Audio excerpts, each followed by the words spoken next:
Now, is that rumor about the $1,000 of Sting? That's true. Wow. What's that smell?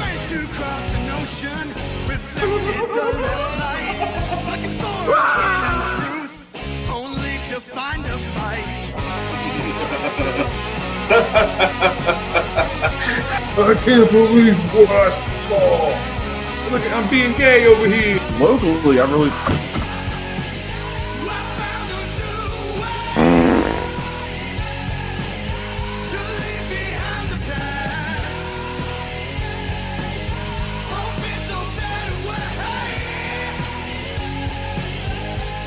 On premarital sex.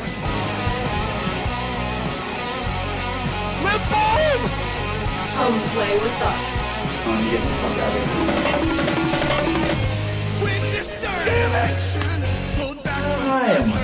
5,352 feet. How's your sister?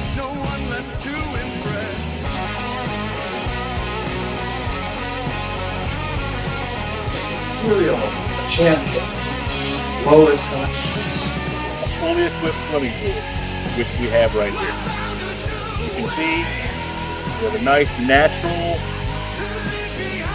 side, nice ceramic side to it, and yeah.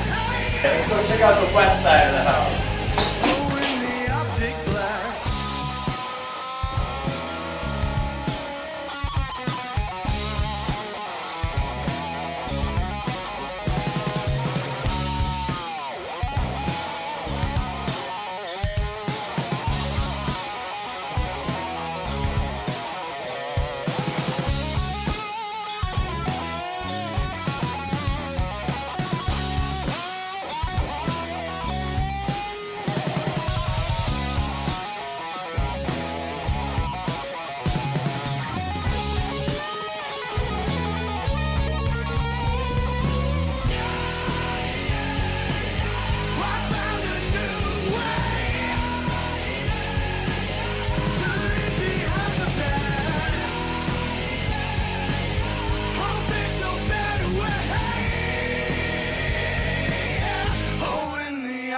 Glass.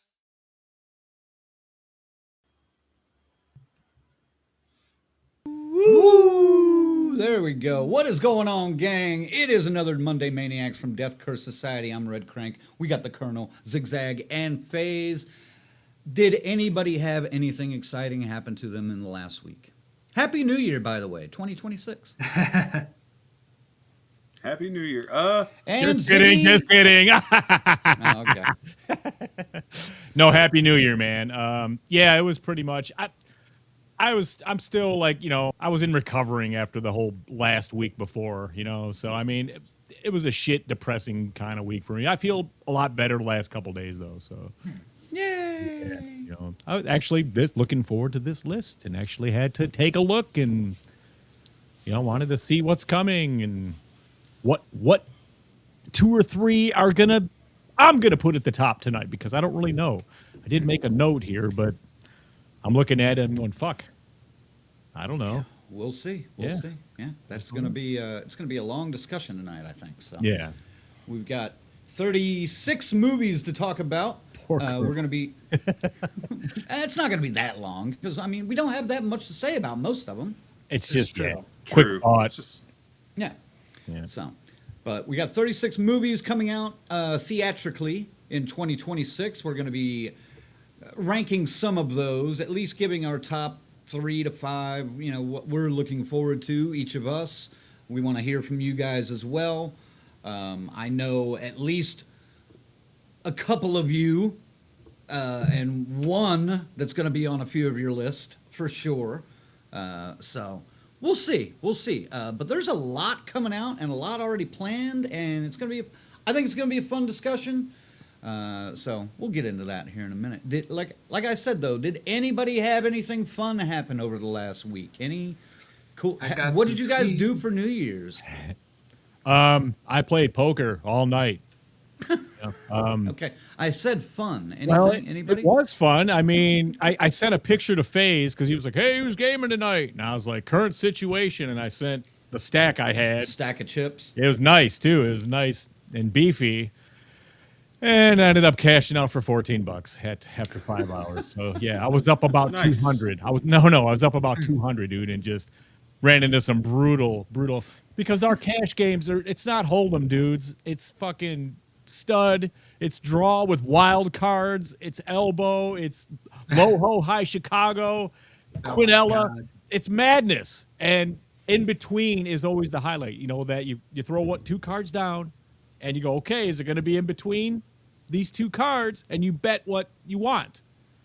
My brother got stung, dude, on a $49 pot. He had ace king with an ace low. Fucking ace hits that fucking. He had to throw $100 in there, dude, and it was gross. It was just gross. Yuck. But I like how you said, yeah, I cashed out for $14, and Colonel's like, nice. Well, because I never cash out when the few times I've joined the DCS Christ. poker tournament. I mean, I'm just donating money to you assholes. Luckily, it's only normally like 10 or bucks or something. It's nothing major.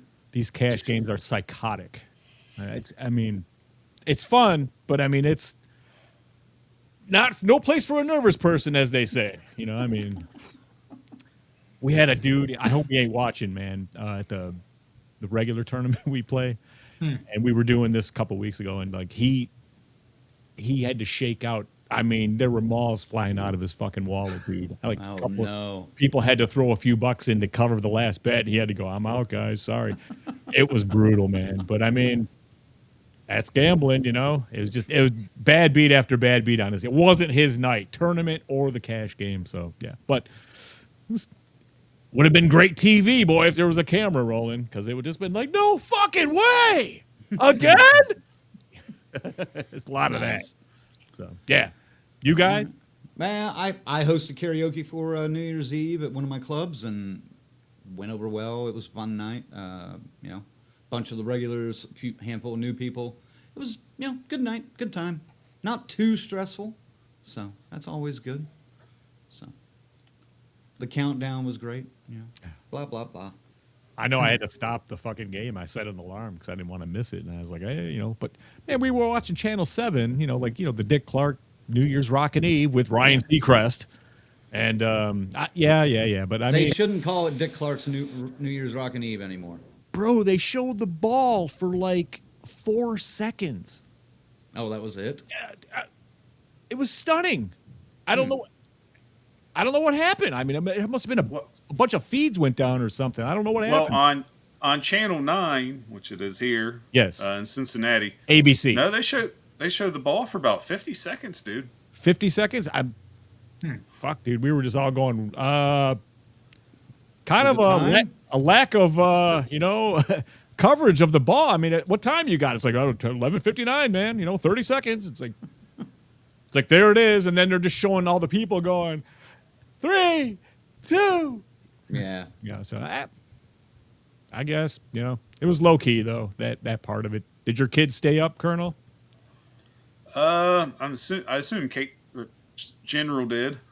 I didn't see her after she ate all the buffalo chicken dip, and I lost my shit because I got like one little spoonful of it, and she ate all of it. I was like, "What the fuck?" No. And it didn't help that Ohio State lost, so I was already like, "What the fuck?" I wasn't even going to say nothing. It's whatever. It doesn't matter. I'm a Bengals fan. I'm used to disappointment. And Sarge, she stayed up with me.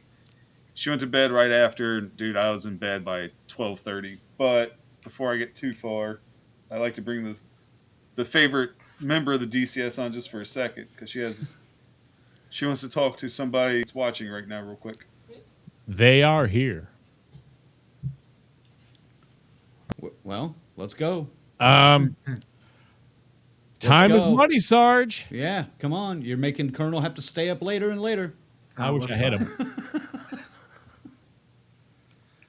There she is. There we go. Hello. Hello. Sarge. Proud favorite. Yes. You're giving her the Thank canned you, applause. Rachel. Yes, Lee. Thank you Yes, for joining Jimmy. us from Twitch. You may be the one, the only one, but thank you, man. Thank you. Thank you. You're welcome. Yes, you're here for the Sarge? Yeah. Take it away, Sarge. What do you got to tell Go us? ahead. Thank you, Rachel and Jimmy, Oh, For what? yeah. Did you get for something? getting me those piano teaching books. Oh my Wow. gosh, that's very cool. The Ogletree. Very, very cool. So Yeah. cool. Cooler than the world. Wow. Well, hey, you'll get no argument from us. The Ogletrees have been cool all the way around from day one, as far as I'm concerned. So, Yep. on Really behalf good of people. them and They Dennis are. Quaid, thank you. Yeah. Yep. They're trying to hook us up with some Dennis Quaid. What does that mean? I'll tell you. Oh man, Yeah. 80s babies are irritated right now. Sorry. Yeah. Just want to say bye to everybody. So we That's get a to Jones throwback Road. joke. Bye. Bye. Bye. Sarge. The Sarge too. Do-do-do-do-do-do. Yep. There you So go. she's going to be learning piano from the pros in those books. Yes, it's funny because Rachel wrote her a note and said, when I was a kid, back when the dinosaurs roamed the earth, it has the date in there. September 3rd, 2002. I'm like, cool. That was my senior year in high school, and Rachel was a kid. You see Lee's comment there, Faze? I was in kindergarten in 2002. What do we got? Oh yeah, we got a Some Lee from encouraging words Twitch. from the Sarge from Twitch. Oh, yeah, there we go. Lee on Twitch says, become a musician. It would be epic. That's right. That's right. Yes. We agree. Have her rock the keytar. That's the Bring go- it back. That's the goal. Well, she could tour with First Jason then. First Jason or Information Society or something, you know? They're not touring anymore. Information Society's not. I know. That guy writes music for video games now, strangely. Yeah. Yeah. All right, let's see who's in the house. The Did you ask FaZe about his new year? Yeah, you got to catch his New Year, man. Delivering pizzas. I mean, no, I had the day off, thankfully, but I finally got some weed, enjoyed that, drank a little, and I just New Year's. I don't really care to watch the ball drop or anything. I looked at my phone, and said, "Oh, it's 12:30. Cool, it's next year," and then moved on with whatever I was doing. That's how you moved on? Yeah, I barely noticed. I didn't even notice it, and I'm like, "Oh, it already went by." Cool. Wow. I didn't care. Yeah, fair enough. Dan Baldwin in the house. What's up, brother? Oh, hey, what's up, Dan? Yep. All right, let's see who else is in here. And we have a returning champion to the first comment contest. It's true. Dr. Smiley says the doctor is in. He's So, in. And he also wins this. This is the back of a command strip sticky things. This is what I hang my paintings with in my room here on the set. And yeah, you get one. So This gimmick is just getting dumber and dumber. I'm going to throw it in with the previous prize you won. I don't remember what it was. It's over there in the heap over there. So we'll figure it out. Probably a gas station receipt. Congratulations. Yeah. Wow. Dude, Well, just one of these days, I want him to be like, you get this Cologuard box. Yeah. hey, It don't have to be a real one. Just write it on the Amazon box, dude. There might be something in here. I don't know. Dirty. All right, we got Joshua in here. We got Tarek. We got Gitsy. We've got the twins are here. Twisted Twinning. We have arrived. Gina's here. Bill's here. Grandma Sue. Of course, Grizzly With the woo fish. with the woo fish. You know, the show cannot officially commence until the woo fish makes its appearance. This is becoming law. That's kind of part of the point, isn't it? Mm-hmm. Yeah. Patricia's here. Rachel's here. BK's in the house. Get better, by the way, Patricia. I hope you're feeling better. Sweeping the nation, dude. The sickness. Yeah. Gina was sick too. I hope Gina's feeling better. And the doc was sick on Christmas. Doc I was saw. sick. Damn. Yeah, man. Damn. Yeah, I see that now Well, too. 2 of the 3, I can't say it. Doc, wash your dick, dude. You wouldn't get sick. Jesus. Lee's here, as we mentioned, from on Twitch. We normally have one on Twitch. I guess it's Lee tonight. So Thank you, Lee. Yeah, thank you, Lee. Absolutely. And Rachel does say to the Sarge, "You're welcome. Glad to pass them on." Talking about the piano books, so that's good. And dun, dun, dun, dun, I think that's about it.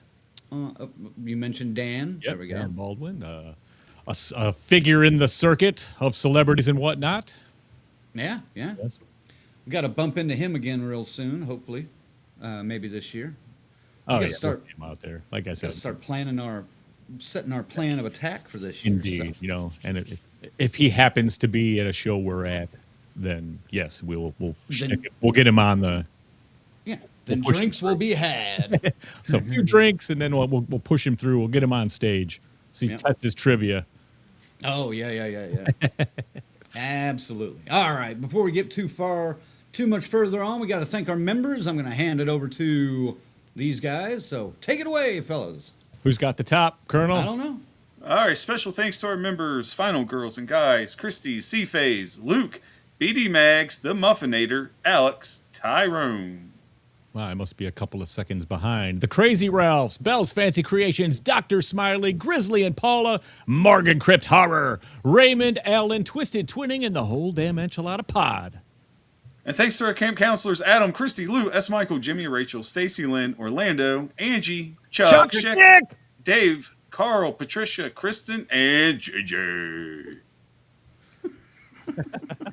Good God. Damn it, Zag.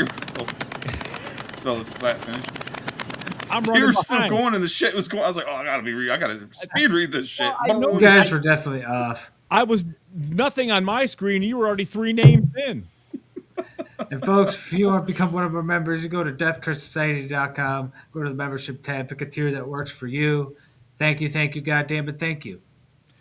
Yep, that's what I'm saying. Speaking of getting out with the game show, that's how we do it, man. There you go. Thanks There a you lot. go. Yeah. All right. Guys, you ready to start ripping through all these movies that we got coming out in the next 12 months? Well, 2025 was, and I said it kind of, you didn't really agree. I thought it was kind of original, a lot of original takes on things. People try to come out with their own ideas, more than usual, I thought. I'm looking down this list, and this looks more, it's heavy remake sequel dominated, man. Mm-hmm. Or continuation of story. So, yeah. So it should be interesting. I have no idea what I think I want to see the most. It's going to be a rookie take, I think, at the end. Yeah. Well, I think we're all going to be Expected. pulling names out of the hat. Expect. Typical. There's a couple on my list that I'm pretty sure that I know already, but we'll see how it goes. All right. Well, let's get into it. Let's see. Kind of a different format tonight. We're not going to be There we go. That's what I needed to be on. A little loosey-goosey tonight. goosey. Somewhat, yeah. But, first off, we're going to start actually with a movie that came out this weekend. And I think Colonel and I are the only two that have seen it. But before we get to that, where were you, Phase or Zigzag, anticipating at all the We Bury the Dead with Daisy Ridley? I was until I saw Colonel's words on it. Well, dang. What about you, Phase? I don't remember what Colonel said on it, but I don't know. Nothing's really sticking out for me on that one. I'm currently reading the thing that you wrote about it now, but it's just All right. It's I don't know, like- man. We're watching it soon, so He compared it to a late wait. season Walking Dead episode, like We're late not watching in this the one. series. oh yeah, After that's season right. 5. Ooh. That hurt. Yeah, that sucks. That's It got everything but the fucking zombies in a zombie movie. That's the low end. So Yeah. there were zombies in this, just Few and far not between. not They weren't really the overflowing. focus. Yeah. Was it like an Yeah. early onset of an outbreak or something? Or Very early, yeah. Very early. But, yeah. What'd you think of it, Colonel? We can talk a little bit about Go it. ahead. All right, well, I'll kind of stick to our normal reviews. Where were you before you walked into the theater on this? 'Cause I like zombie movies, I'll admit it. But there's so many bad ones. okay, this looks okay, but starring Daisy Ridley, this is not going to be my type of zombie movie. But I want to go to the movies. I want to enjoy it this weekend. Let's go. Walking out of the theater, like I said, it's take everything I personally hate about zombie movies and put it in this fucking movie. I don't want to spoil anything because it's still so new and we're not really truly reviewing it. It is very comparable to a later season Walking Dead episode where it's more about the human drama than it is about the zombies. The story had something there. It wasn't the story I disliked. It's just how they told the story and an hour and a half of close-ups of Daisy Ridley's face.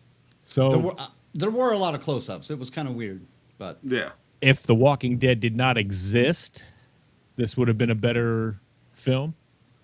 No. Really? Yeah. It's a human drama. It's not a zombie film. yeah. Yeah. Now, I think this is a lot more Romero-esque, though, than a lot of zombie films that we've seen in the recent past. What's the message? No?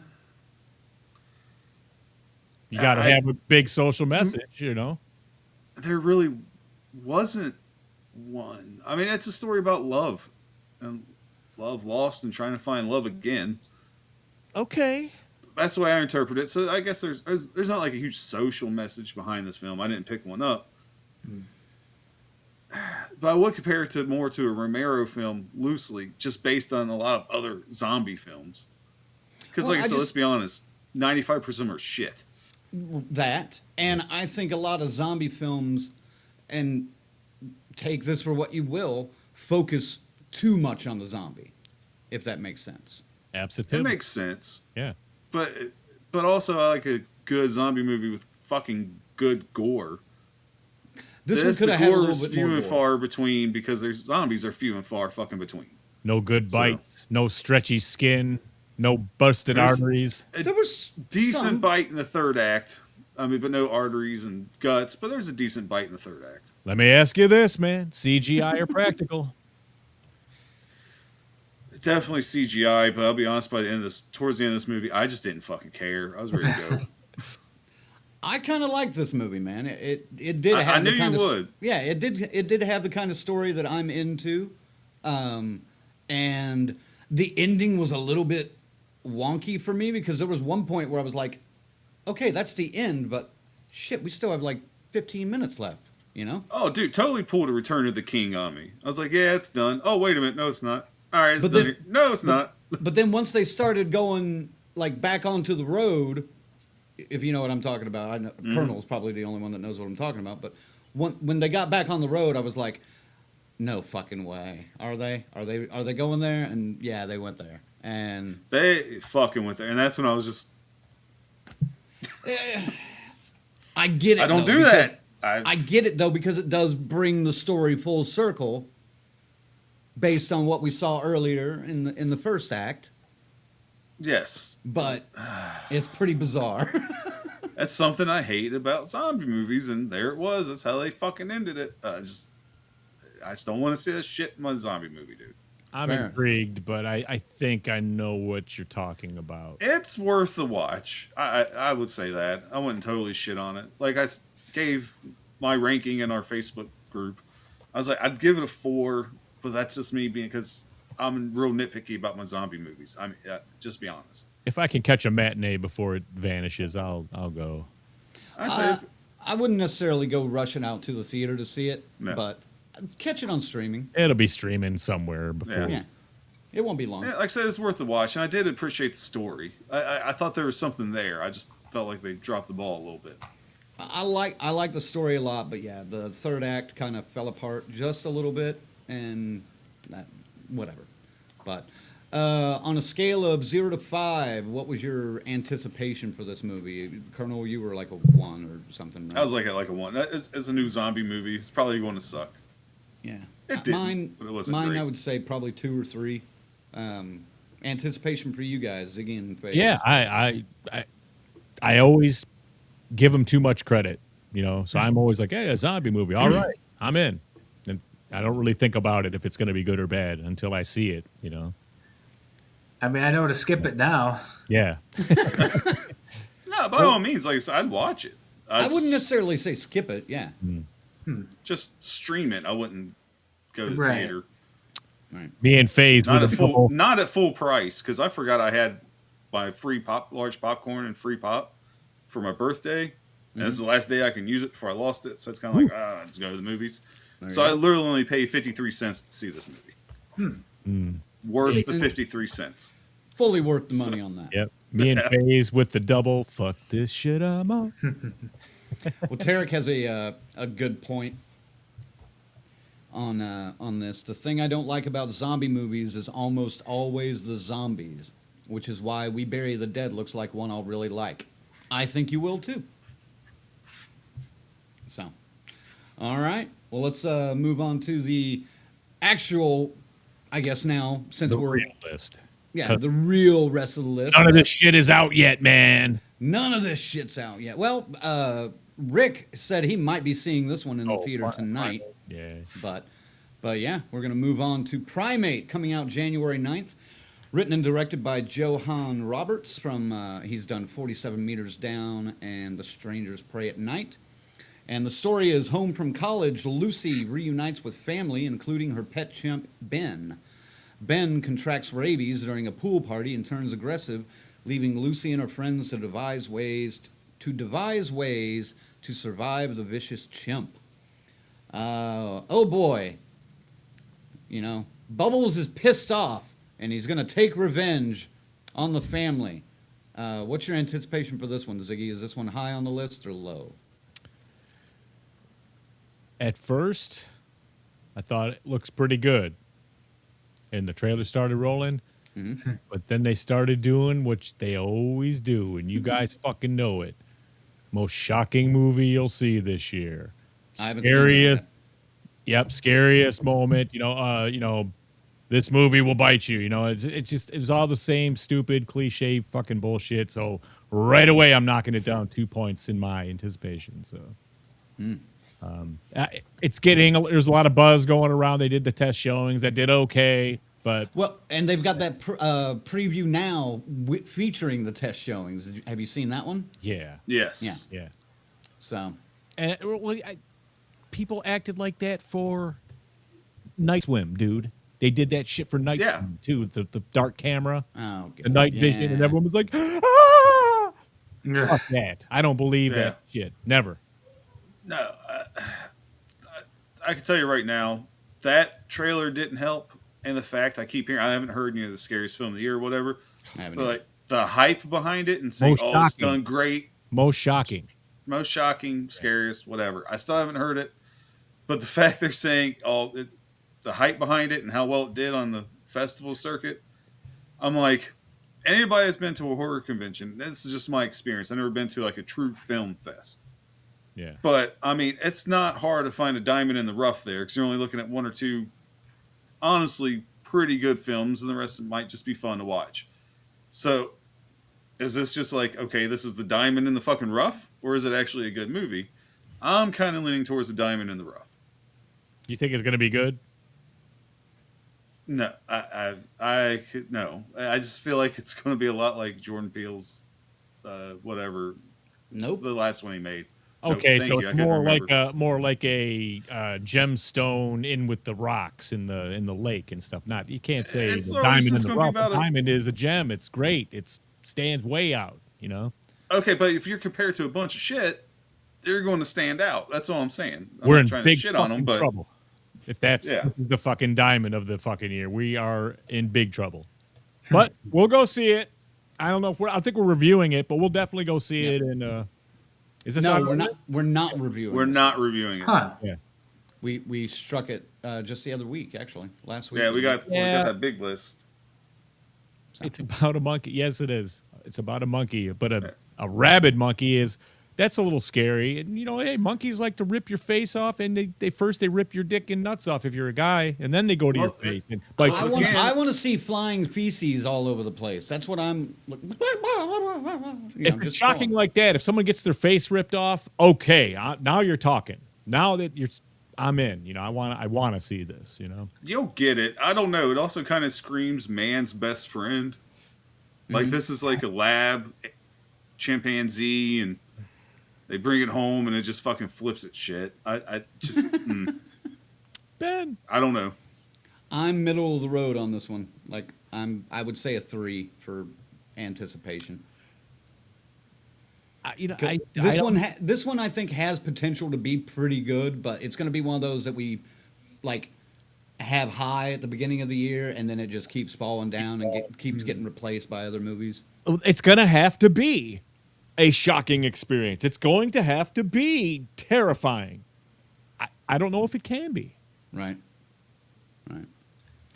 We'll see. I mean, you can't avoid the trailers. That's for damn sure. Oh no, the trailer is every movie I go to now. No interest. Lee says, I honestly have no interest in a movie about a monkey. Never have, never will. Can't blame you, buddy, man. Yeah, no doubt.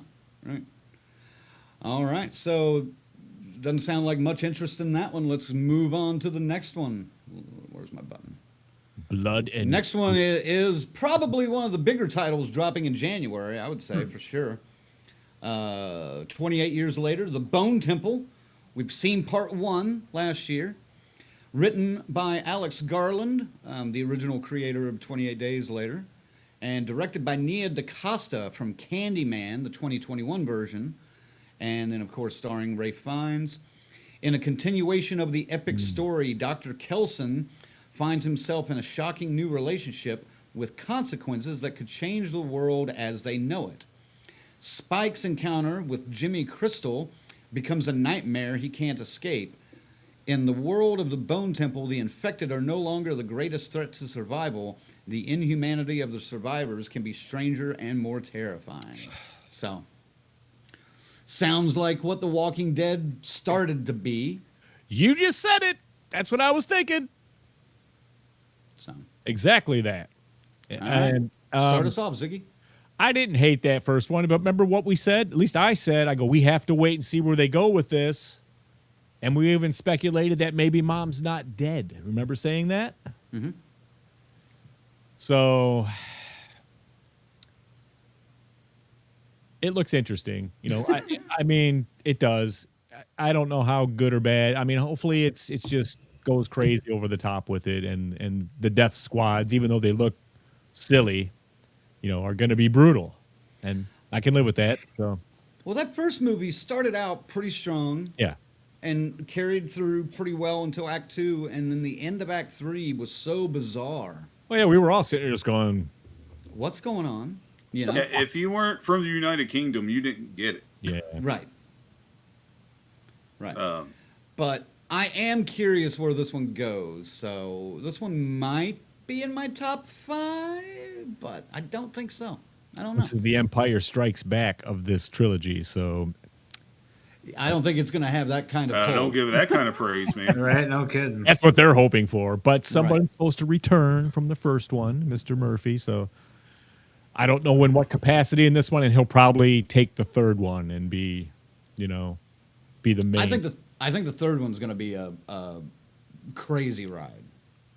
It seems to be, you know, well, again, I had questions coming out of that first one that hopefully will get settled here with this. So, yeah. You hope. I mean, go ahead, Crank. I was just going to say, I expect them to bring Cillian Murphy in, his character back at the end of part 2, as kind of like the bridge to 3, kind of like they introduced Jimmy's character at the end of part 1. So, I think this is basically a movie to set up the third part. Yeah. That's where I'm going. I think you're right, just based on the fact that they said, you know, he just did, you know, he signed on for the third movie just like only a few months ago. So Right. All right. Well, here's something people don't seem to remember. I do. 28 years later, whatever, was a May release. Summer blockbuster. Mm-hmm. We're releasing part 2 in January. Does that not scare anybody? But that might also be because they're going to release part 3 later in the year. Yeah. Possibly. We don't know. They might wait a year. Who knows? To me, it's just telling me they know. I know, honestly, it's not like it can compete with the summer blockbusters. We all know that. But to go from a May release to a January release? That is kind of a bad That's sign. kind of you're right. scary. If they're shooting the last couple of months, they can make it in May. They can get it there. Maybe June, July, but they'll get it there this year. And plus, now they're putting a loincloth on the fucking alpha zombie, No more hogs. I seen the hog in my face the entire movie the first time. Now you're putting a loincloth on? At least have the fucking tip stick out every once in a while. I mean, because that now guy- I'm fucking... Yeah. He was I'm desensitized to it. They could just flop like this. I ain't gonna give a shit. I was saying. waiting. He was about to take off, man. That thing was swinging when he was running after those guys in that one scene, man. Shit, he could helicopter and Maybe- actually fucking get some levitation. Hurt somebody with that thing. Maybe that loincloth is going to have like a pitched tent most of the movie. Oh yeah, like a history of the world, like Gregory. He's a eunuch. Bethany says, "Nope. They skipped 28 months. They can fuck off." I That's can't right. argue with you there. Ms. Morgan Crypt. Yeah. Happy New Year. All right. Middle of the road on this one, gang, or low? I think it's above Do- mid. Above mid. I'm 0 to sticking 5. mid. Yeah. I'm going to say sticking 3. mid. All right. I'll give it the 0.5, like 5.5. All right. Well, I'm doing 0 to 5 this time, so on the scale, but I'll say 3 is again So anticipation. 2.5. Yeah, not much yet for that, but a little bit. All right, moving on. January 6th. Uh-oh. We just lost your Oh, mic. Yeah, there you go. I hit mute instead of the next slide. Yeah. Coming out January 16th, also the same night as The Bone Temple, is Night Patrol. Written and directed by Ryan Prouse, did Lowlife and part of VHS 94, but starring Justin Long and Dermot Mulroney.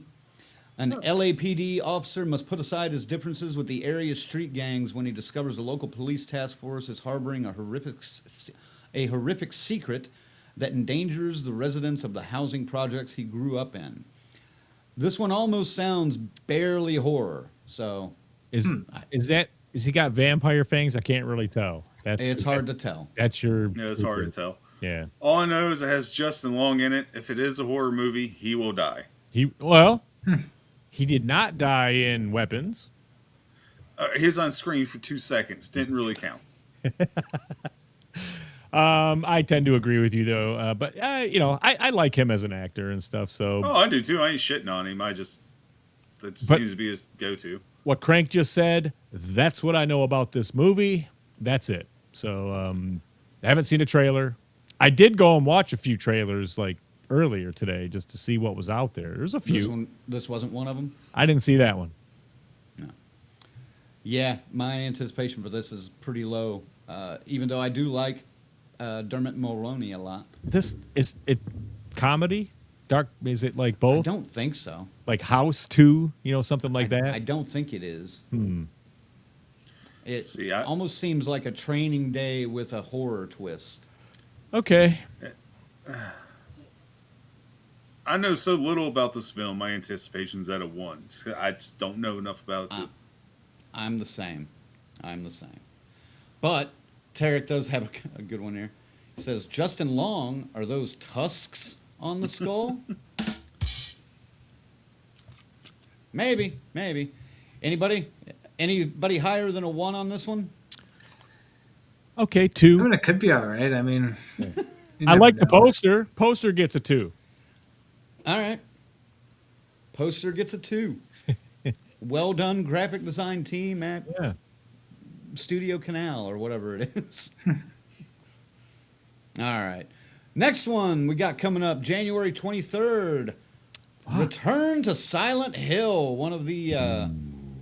This one might be on quite a few of the audience list. I don't know. Yeah. We'll see. Written and directed by Christoph Gans, who brought us the original Silent Hill, along with Brotherhood of the Wolf.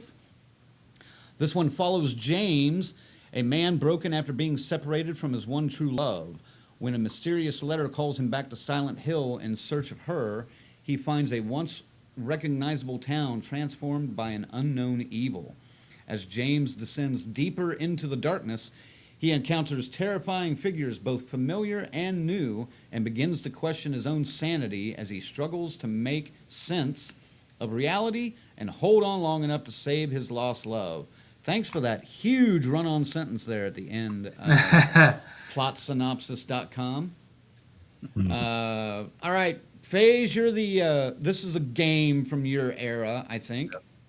Yes. So we'll start with you. What are you looking forward to about this one? Anything? Anything? I mean, that definitely sounds like Silent Hill 2. It's been a long time since I've played these, but I don't know, man. I mean, Smiley's saying, please don't fuck this up. I mean, they would make good movies if they did them well, but there's a lot they would have to do to make that work. I don't know. I don't know. Could be all right, but these tend to not translate well in movie form. Like, I don't know. None of the other ones are really good. But, we'll see. All right. All right. Yeah. Colonel? Yeah, I'm with FaZe on this one.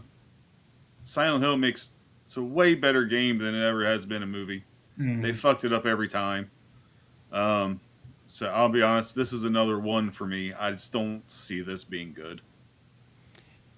I haven't liked any of the Silent Hill movies that have come out so far, and I've never played the game, so I have no attachment to this whatsoever. So yeah, I'm at a 1-2 on this one probably. Doc says, yeah, please don't fuck this one up. I've never played the game. I'm aware of it, and I've saw the movies. There's at least 2, right? There's Silent Hill and Silent Hill 2, I think. I think so, yeah. Sounds right. I don't even know. Yeah, and then but I don't know, man. This one looks like they restarted it. Maybe they're telling the game part 2 story. I don't really know, but it looked. The trailer they put together did justice to how the things look in the game. So I'll leave it at that. It looks authentic. I'll check it out. Well, we have differing viewpoints. We have differing viewpoints out there in the comments. So he must play the game, right? I mean, he might. It sounds like it anyway. Tarek, first off, says, okay, I'm sorry. This is in my top 5 most anticipated. Return to Silent Hill trailer is a nonstop fantasy art CGI fest. I'm ready for that ride. It looks fun as hell. While Lee... Lee says, fuck you, idiot. If we say point counterpoint, Lee says, the costumes look ridiculous.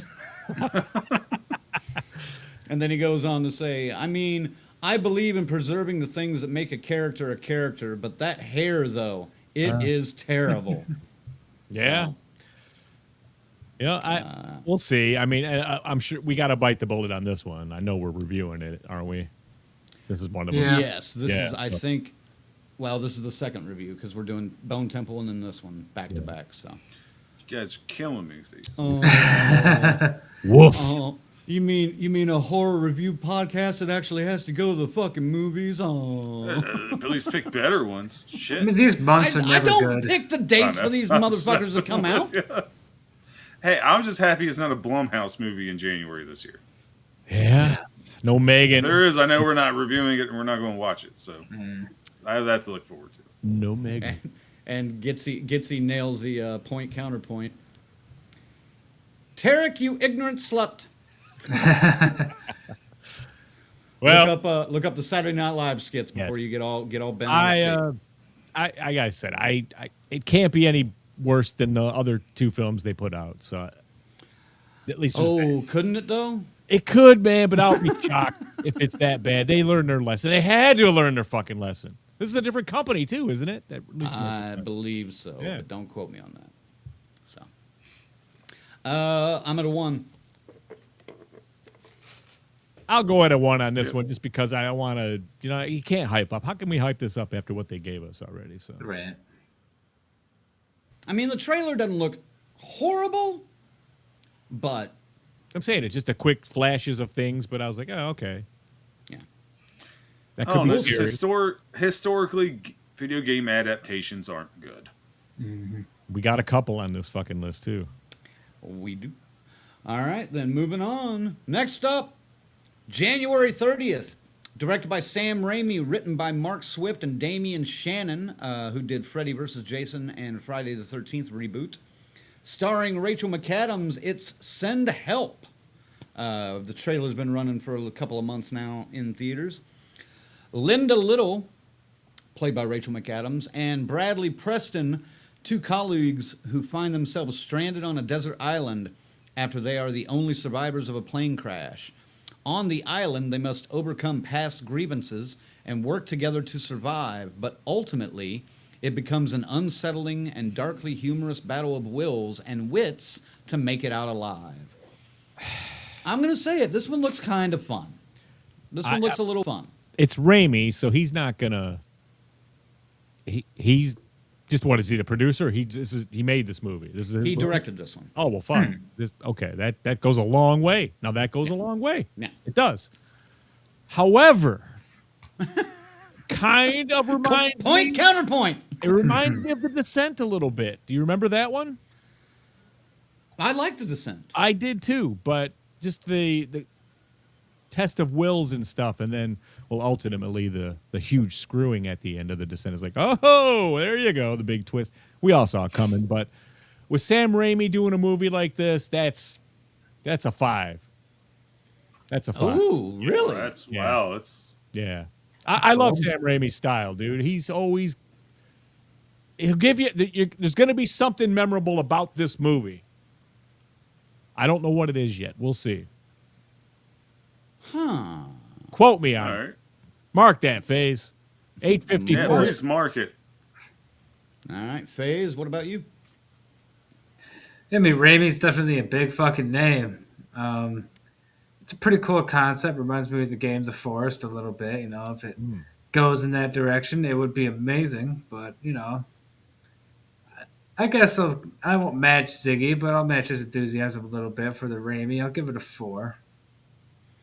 I think I'm at a 4 for this one too. It looks interesting. I like Rachel McAdams. I love Sam Raimi. And I'm curious, because we've had some movies kind of similar to this before. So I'm interested to see what they do different in this one. Could be The Resort. Well, I'm just I talking don't about think like it could be that bad. I don't know if you guys have ever seen this movie with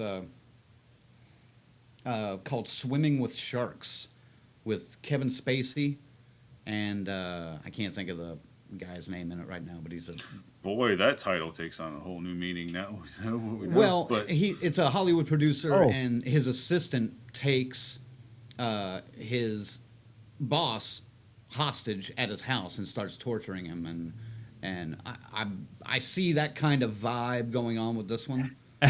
I just think it could be. I think this one could be interesting. Tarek's on a roll tonight. Tarek is on a roll tonight, but I got to show off other people I know. talking about these movies But too. don't skip that one. That one's beautiful. I won't. All right. Well, I got to start with him actually, because, no, I don't. Bethany says there will be cannibalism. Uh-oh. Wait a minute. That's a possibility. Boom, boom, boom, boom, boom, boom, boom, boom, boom, boom, boom, boom, boom. What are you doing? okay. Horn music. Not Cannibalism? Not bounce chicka bow wow Yeah, cannibalism. yeah, yeah. Oh, okay.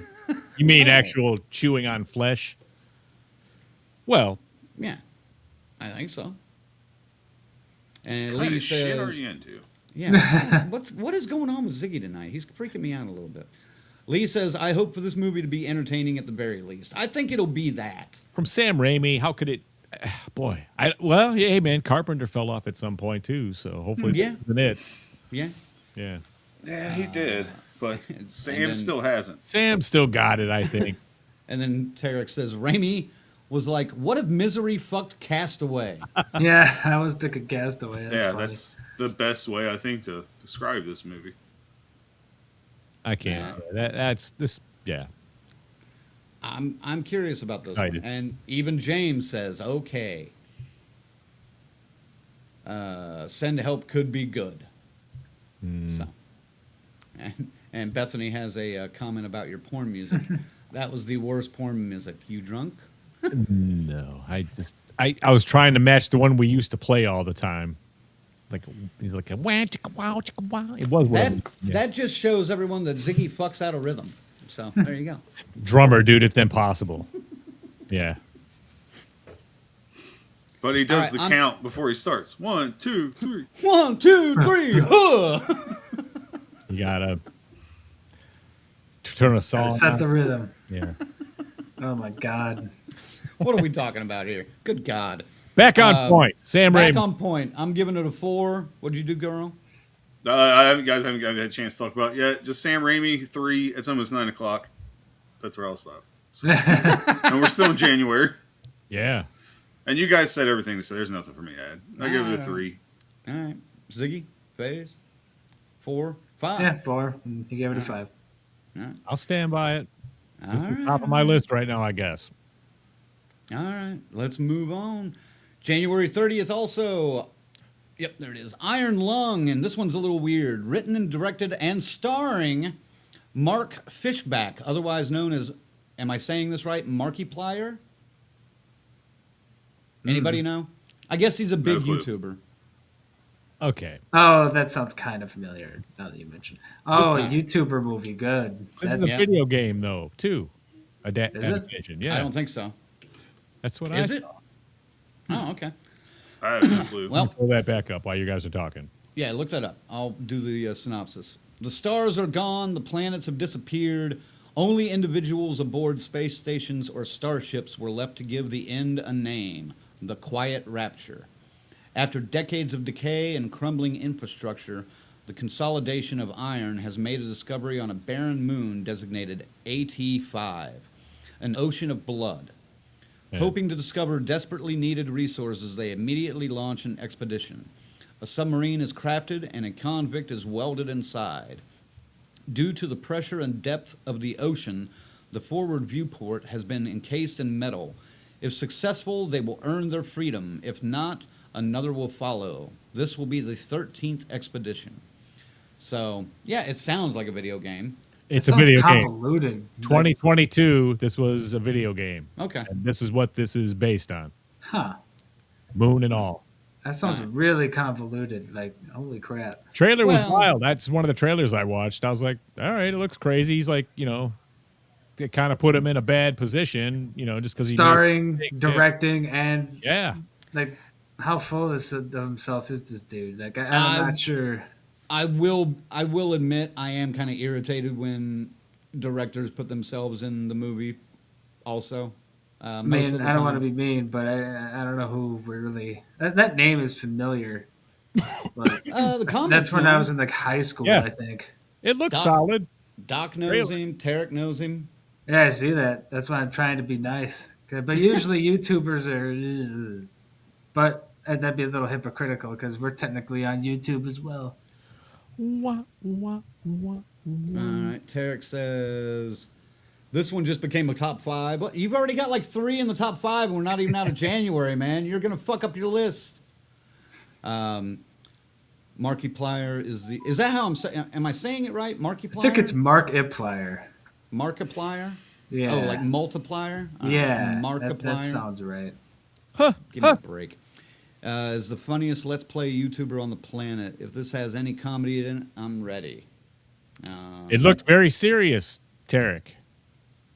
The trailer does, anyway. And even Lee is like, yeah, he says, is this based on the video game Iron Lung? It kind of sounded like, at least the concept sounded like a video game. That's what it said. I think even in the trailer it says it. Based on the...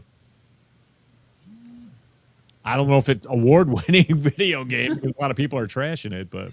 And Bethany says, that dude annoys me. I don't even Doctor know sent him. me a I'm picture. annoyed knowing he wrote, directed, and stars in this film. Like, Well, I'm already now you- annoyed with this motherfucker, too. Now you got to get him at Morgan Crypt, Bethany. You have to. Oh, my God. God. No. Got a movie. No. Don't do that. Don't do that. Well, What's the anticipation? Are we gonna even go see this? Are we reviewing this one? No. I mean, it's at No. the same day as It's the same day as Send Help, so Oh, yeah, Send probably, Help. So Sorry, we're buddy. probably going to be doing Send Help. yeah, I think. I have the a feeling if trailer. I seen Iron Lung, I'd be saying send help. I give this a 1. Yeah. It's a YouTuber movie now. I'll give it a 2 just to be give him a little credit. Yeah, So. I mean, the trailer looks solid. Nope. Straight up, nope. What's your number, Ziggy? I'll give it a 2, just right. because I saw the trailer and I was like, oh, okay, that looks. I didn't know it was blood. I mean, it could have. I thought, oh, it must be some space acid or something. Because he's in this capsule, and it's not really holding pressure. So it looks tense and claustrophobic. I don't know. I might check it out on streaming, but 2 at best. All right. We'll see. We'll see. And All right. again, oh God forbid we ever do make a movie. We are gonna get We're gonna get raked over the coals. right to the And wood chipper deservedly with us, so. man. I mean, you put something out in the public. They're gonna throw us right through that damn thing and chip us to pieces. Oh yeah. Yeah. All right. Next up, I think Colonel's probably looking forward to this one the most out of all of us. The Strangers, Chapter 3. Oh, God. My number 1 for the year, baby. No, it's fuck you. not. No. No. All right. Coming out February 6th, directed by Rennie Harlan, written by Alan R. Cohen and Alan Friedland. And Madeline Petch returns as Maya for the final girl's long-awaited vengeance, delivering a final chapters that fans don't want to miss. Tethered... Yeah, very typical. Tethered by a frightening conclusion, Maya and the strangers are locked on an unavoidable, unforgiving collision course, a showdown that proves they're far from strangers now. That synopsis sounds like AI wrote it. It Probably really did. does. That's what they're gonna do. They're gonna come out and say AI actually made this movie. Wrote this whole AI thing. wrote this. Yeah, the this whole trilogy. thing. Ta-da! Oh my God. I wouldn't even be that surprised. Anybody looking forward to this one? No. No. One. I didn't even see the second one, dude. I didn't bother. Yeah, I haven't seen the second one. I would literally say I'm at a 0 on this one. I can't even put it at a 1. It does look like a Five Nights at Freddy's poster. Yeah, it does. Oh, we got a couple See, more. even AI generated that movie poster. Jesus Christ! Look at this shit. And Kaylee jumped on what I was talking about. They should stop using AI for all their descriptions. I agree. We're gonna be the last bastion of folks that can recognize that shit, though. You realize this, right? This is I'll say it. I haven't minded these movies so far. They're not great by any means, but I am curious to see if Rennie Harlan, who is a famed director, can bring any life into the third act. Why wait till the third act, though, dude? Yeah, that's probably too little, too late at that point. I'm just No. And more importantly, why remake this so soon? What was lacking that the other ones didn't have? How old is that movie? Like 2000? I was ready to say, I don't think the original is as soon as you think it is. Like that 20 years. No, it's probably pushing it now, though. It was probably a good 15 by the time, at least, when this reboot came out. Phase, produce. When was the original? When did the original come out? The original Strangers? Yeah. 2001?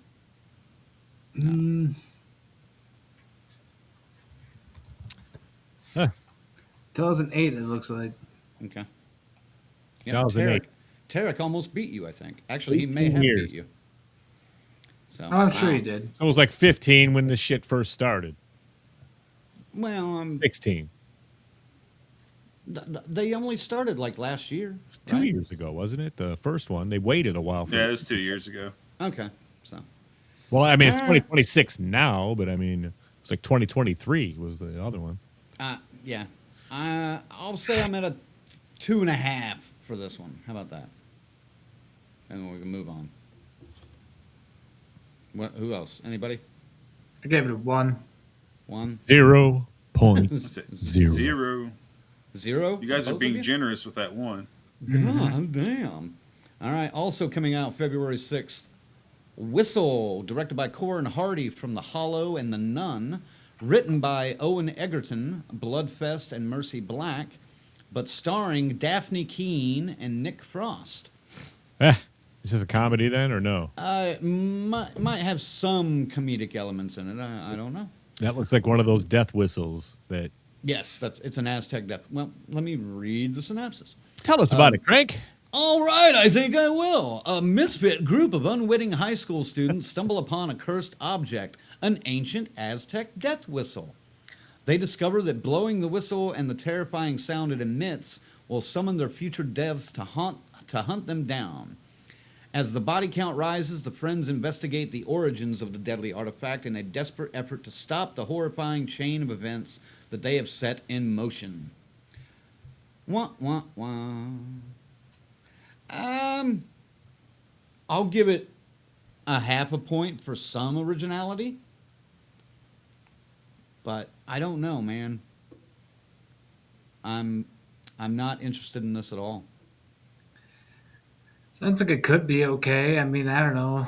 If it's not too long, if it's only like an hour and a half. Ziggy? Or What, Colonel? Colonel. who's I'll go with releasing Colonel. this? Who's releasing this? I don't know. He's had the synopsis. I'm just saying it has Nick Frost in it. And Yeah. a fun little story about death whistles. Some of you guys don't know, my brother-in-law, Ty, was in the Marines. So when they would sweep caves in Afghanistan, they all had death whistles, and they'd actually blow it in the caves for the echo to, try to get people out. So that alone and that backstory, Nick Frost, I give it a 2. It's still not. You know what I've never seen before? A movie about a death whistle. So I'll go with 3 on it. Have Hopefully. you guys actually heard one before, though? It's fucking creepy. Dude, that shit is terrifying, man. And any kind of echo or reverb around it, holy shit. You wouldn't believe it. I mean, it's like, don't do that, stop. All right. Yeah, I'm middle of the road on this one. I'll go with a 3. 3 doesn't sound too bad. I'll do a 3. And like I said, give it an extra 0.5 point for the death whistle. And Yeah. even some of the people out there have said the poster Yeah. looks pretty cool. So Poster looks neat. It could be very splattery. Slaughtery, yes. here's hoping. Yeah. I mean, Potential there. There's potential. It's that's 3 what is we all- justified. That's what we're all looking for most of the time. So a little splatter never hurt you. All right. Next up. This one I'm curious about, actually, a little bit. Written and directed by Luke Besson from The Fifth Element and Leon. Starring Caleb Landry Jones from Get Out and Byzantium and Christoph Waltz from Inglourious Bastards and Frankenstein. Dracula. Written and directed by Luke Besson, which could be interesting. I don't know. I don't know. love him. I I like love his his- directing style. I I know love he's his kind style. of a piece of shit in real life. I love That's his all. directing style. Let's keep it at that. I mean, Right. Professional is probably my number one drama. Even the weird, young Natalie Portman and falling in love with an old 40-year-old man aside, it's one of the better hitman movies on the market. Okay. Great fucking movie, dude. Yes. And best, he's great bringing great characters out of great actors, and some of the actors in this fucking movie make me go, boy. Right. So this could be incredible. I have seen a couple of respected critics shit on this. So, already? Yes. But I don't care. I need to see it for myself. And this one, I saw the trailer to this last night, and it looks different than other Dracula tellings. It looks a little bit more along the lines of like the wartime Dracula. So Yeah. Oh, yeah. When he's got the suit and everything. when he's got the armor and everything. So Vlad the Impaler. Yes. sort of, yeah, sort of that storyline. Well, yeah, that leads to but it's funny. They automatically like get a pass over Frankenstein. Dracula does. That doesn't matter who plays Dracula. Dracula's just Dracula. You know what I mean? It's just weird. You know, I don't know. Apologize to Del Toro, man. You made a fucking brilliant movie, sir. Sorry, I talked negatively. I felt Yeah, bad you about should. that. I did. I felt bad about that all You week. should feel bad about that. I wasn't in the best frame of mind last week. Okay. So. All right, all right. Rick says trailer for this looked really good. Seen that tonight as well. Looks a lot like Coppola's. It looks a little bit like Coppola's first act. Yes. Not much past that, but I could be wrong. Colonel. I'm kind of torn on this one. I want to see it, but the trailers aren't doing a good job of selling it to me. But like I said, I like his work. Fuck him as a person, but I like his work, especially the professional. Like it's probably one of the better movies of the '90s. At least for Hitman movies. Yeah. God, saying that, I'm probably at a 4 though. I still think I'm a little high on this one. I'm at a 4. I mean, I I think the trailers tell me it could be shit though. Like this could be bad. But Again, dude, hopes are high. I'll point you at those critics when we get off the air. All right. You Yeah, I can wanna read see what they that. said. It's kind of like, God damn it. But to be fair, one of them shit on the Frankenstein too. So Yeah. Number phase? Yeah, fuck Luke Besson, but he is a good director. Same things you guys just said, but a lot of star power. Somewhere between a 3 and a 4. I don't know if I could quite give it a 4, but it's close. that We'll say 3.5. Christoph We'll say Waltz, man, that dude can fucking act. Yeah. So, I dig him. I like watching him, no matter what he's doing. Yep. Number, Ziggy? 4. All right. All right. As Colonel mentioned, we got to keep moving. Let's move it along. So, We're doing okay. All right. Where we Coming at? out- We still in January, for fuck's sake? no, coming out February 13th. We're in February. We have Cold Storage, written by David Koepp, one of my favorite writers, directed by Johnny Campbell from Dracula 2020 and Westworld, starring Joe Keery from Stranger Things, Sosie Bacon, Liam Neeson, and Vanessa Redgrave. This one follows Tea Cake and Naomi, 2 employees at a self-storage facility built atop a former military base, whose night shift transforms into a nightmare when a government seal parasitic fungus escapes from the underground levels. As temperatures rise, the microorganism unleashes its brain-controlling, body-bursting mayhem on anything in its path. The duo must join forces with the weathered bioterror operative Neeson, nice, to contain the threat before it triggers humanity's extinction. So, Return of the Living Dead mixed with Taken. Simpsons did it. Simpsons did it! Mixed with Taken and the lonesome death of Jordy Verrill. Oh, Yeah. that would be nice. That would be nice. Yeah. Fungus. Let's start with Phase on this one. Where are Yeah, you he's at on been this? quiet tonight. I don't know. This one, I mean, let's see. What is the star power on this one? Nobody's really. I guess you got Liam Neeson, but I don't know. Well, you got one of the kids from Stranger Things, Sosie Bacon from, what was it, Smile? Was that what she was in a couple years ago? David Koepp, I mean, Presence was all right. Excuse me, all right. Yeah, no, it was good. David- No, it was really good. Just, man. David Koepp is one of my favorite writers, so. Fucking wrote Spider-Man. And 2. It's not like jumping at me or anything, but I'll check it out, Just because David Koepp's involved, I'll give this one a 4. So. Anybody else? Throw me some numbers, gang. 3. I'm 3. Middle Yeah, of the road. 3. Nothing else to add on this one? Not really. I don't know enough about it to be Yeah. more the middle of the road. Sounds original, at least. Fungus, that sounds more like something you'd see out of the Korean horror kind of stuff, with people Yeah. getting all, it said body exploding fungus. That's the right kind of words for me. Yeah. Brain controlling, body bursting. Oh, yeah. That could be real, real wet. And I like You're So talking, it's like that fungus in the Amazon that takes over ants. Yeah. Zombie fungus. you're Yeah. talking yeah, you're talking Ziggy's language if you start talking like that. So all right, gonna move on then. Next one we've got February 20th. We've been seeing trailers for this one already. Psycho Killer, directed by Gavin Polone. I don't know. Starring Georgina Campbell. I think Georgina Campbell is in that Cold Storage as well, from Barbarian and the Watchers. But written by Andrew Kevin Walker, who wrote 7, 8mm Panic Room, Hideaway, Brain Scan, and The Killer.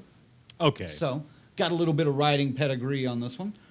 Following the brutal murder of her husband, the Kansas Highway Patrol officer, Georgina Campbell, sets out on a journey to track down the perpetrator. As the hunt progresses, she comes to realize the man responsible is a sadistic serial killer, and the depths of his mental depravity and his sinister agenda is more twisted than anyone could have imagined. Well, yeah, if it's from the writer of 7, it's gonna be fucking twisted, I think. So. Yes. This one very looks much so. interesting, Colonel. This one's a 5 for me, man. I'm really hyped on this one. I hope I'm not wrong. But I'm really high on this film. Wow. It's a 4, yeah. I'm keeping it at a 4 just for now. So I need a 5. I've been 1s and 2s most of the night. This is my first 5. Colonel, I got- I would go 5 with you on this, but I saw what they call the killer in this movie, the satanic slasher, and that made me drop it a point. But the writing pedigree behind it, dude. I'm like, That's some strong writing, bro. yes. So we'll see. I'm excited though. Even 4.5. I'll even kick it up an extra half. I got a 5 coming up here in the next month. So we'll see. I'm gonna save my 5s. None of my starred movies have been mentioned yet. Oh, well, we're almost there. Yeah. Maybe this next one will get it for you then. I love the sarcasm. February 27th, it's going to be on a lot of people's lists. Scream 7. This time directed by series creator, at least the writing creator, Kevin Williamson. But written by the Scream earlier movie duo and Ready or Not duo, James Vanderbilt and Guy Busick.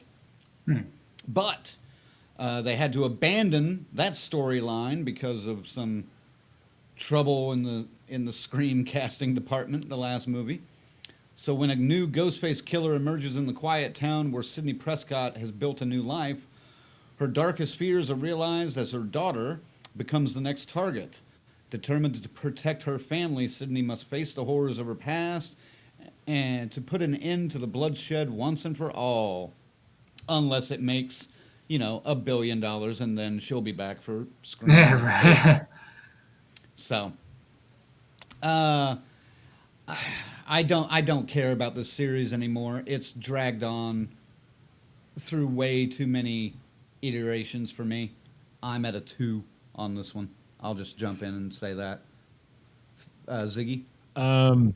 Only because I'm glad Nev Campbell's coming back. It's about her daughter, sure, but also Matthew Lillard coming back, and they've been In making some form. I don't know what it, if God damn it, if he's a ghost as well, and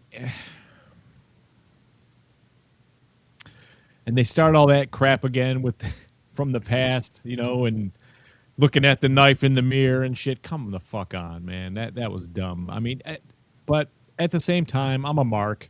I'm intrigued just because they're bringing him back. So I'll say 2. I mean, we're gonna have to watch this one. So I know. Right. I know. That's Colonel. I'm just Colonel embracing Front. it. I'm going with it. I'm hoping for some good slashes, some stabbing. At least, I'll be honest, everybody knows I'm well documented as not being a fan of this franchise at all. I mean, beyond the first one, I can do without the other 6, well, 5, possibly the past 6 movies. I really could. I just don't fucking care. I'm at a 1 at this point. You know what? I'll be out on this. I'll give it a 1.5. I'm curious what they're going to do with it. I just know I'm not going to like it. Right. This is the equivalent of going to see that band You Suck. You're just supporting the scene. You know what I'm saying? Yeah. Going to see it All Yeah. right. Phase. Yeah, pretty much the same. Just I know I'm gonna see it, so I'm gonna try not to anticipate it so horribly. But fucking 7 of them, man. God damn. I guess sometimes you just gotta kill the fucking 30-year-old pooch. Like it's just suffering at this point. God, it is I'll 30 say it years this too. year. It is going to be 30 years this year for this movie. Or for the franchise. God damn. Oh no. Put it out of its damn misery. I just think know it's if it- time, yeah. I just know if the fucking Ghostface killer is unmasked and magically shortens by 1.5 Again. again, I'll be like, what the fuck? Joseph says, try not to watch the Scream 7 trailer. It's hard because it's always popping up. Sadly, I got to see how it's going to end, so 3. Yeah. Yeah, we got to see it. You know. I mean, I have to see what it is, what it's going to end, but yeah, I don't care. I've stopped caring about the Scream franchise for a while, but we'll see. yeah, I agree with that too. Is Scream 7 on anybody's big list out there, like top 5 anticipation list that's watching? I would Let's say see. the kids 20 years younger than us are probably going, oh yeah, I mean, Sure. do you remember when getting excited for Friday the 13th part 4 and 5 and 6? Oh, of course. Yeah, it's the same thing. And even parts 7 and 8. Sure. You know. Yeah. I saw them all, Yeah. I still go. Yeah. All right. I think we're in March now, ladies and gentlemen. So we've only got an hour and 45 minutes left to go.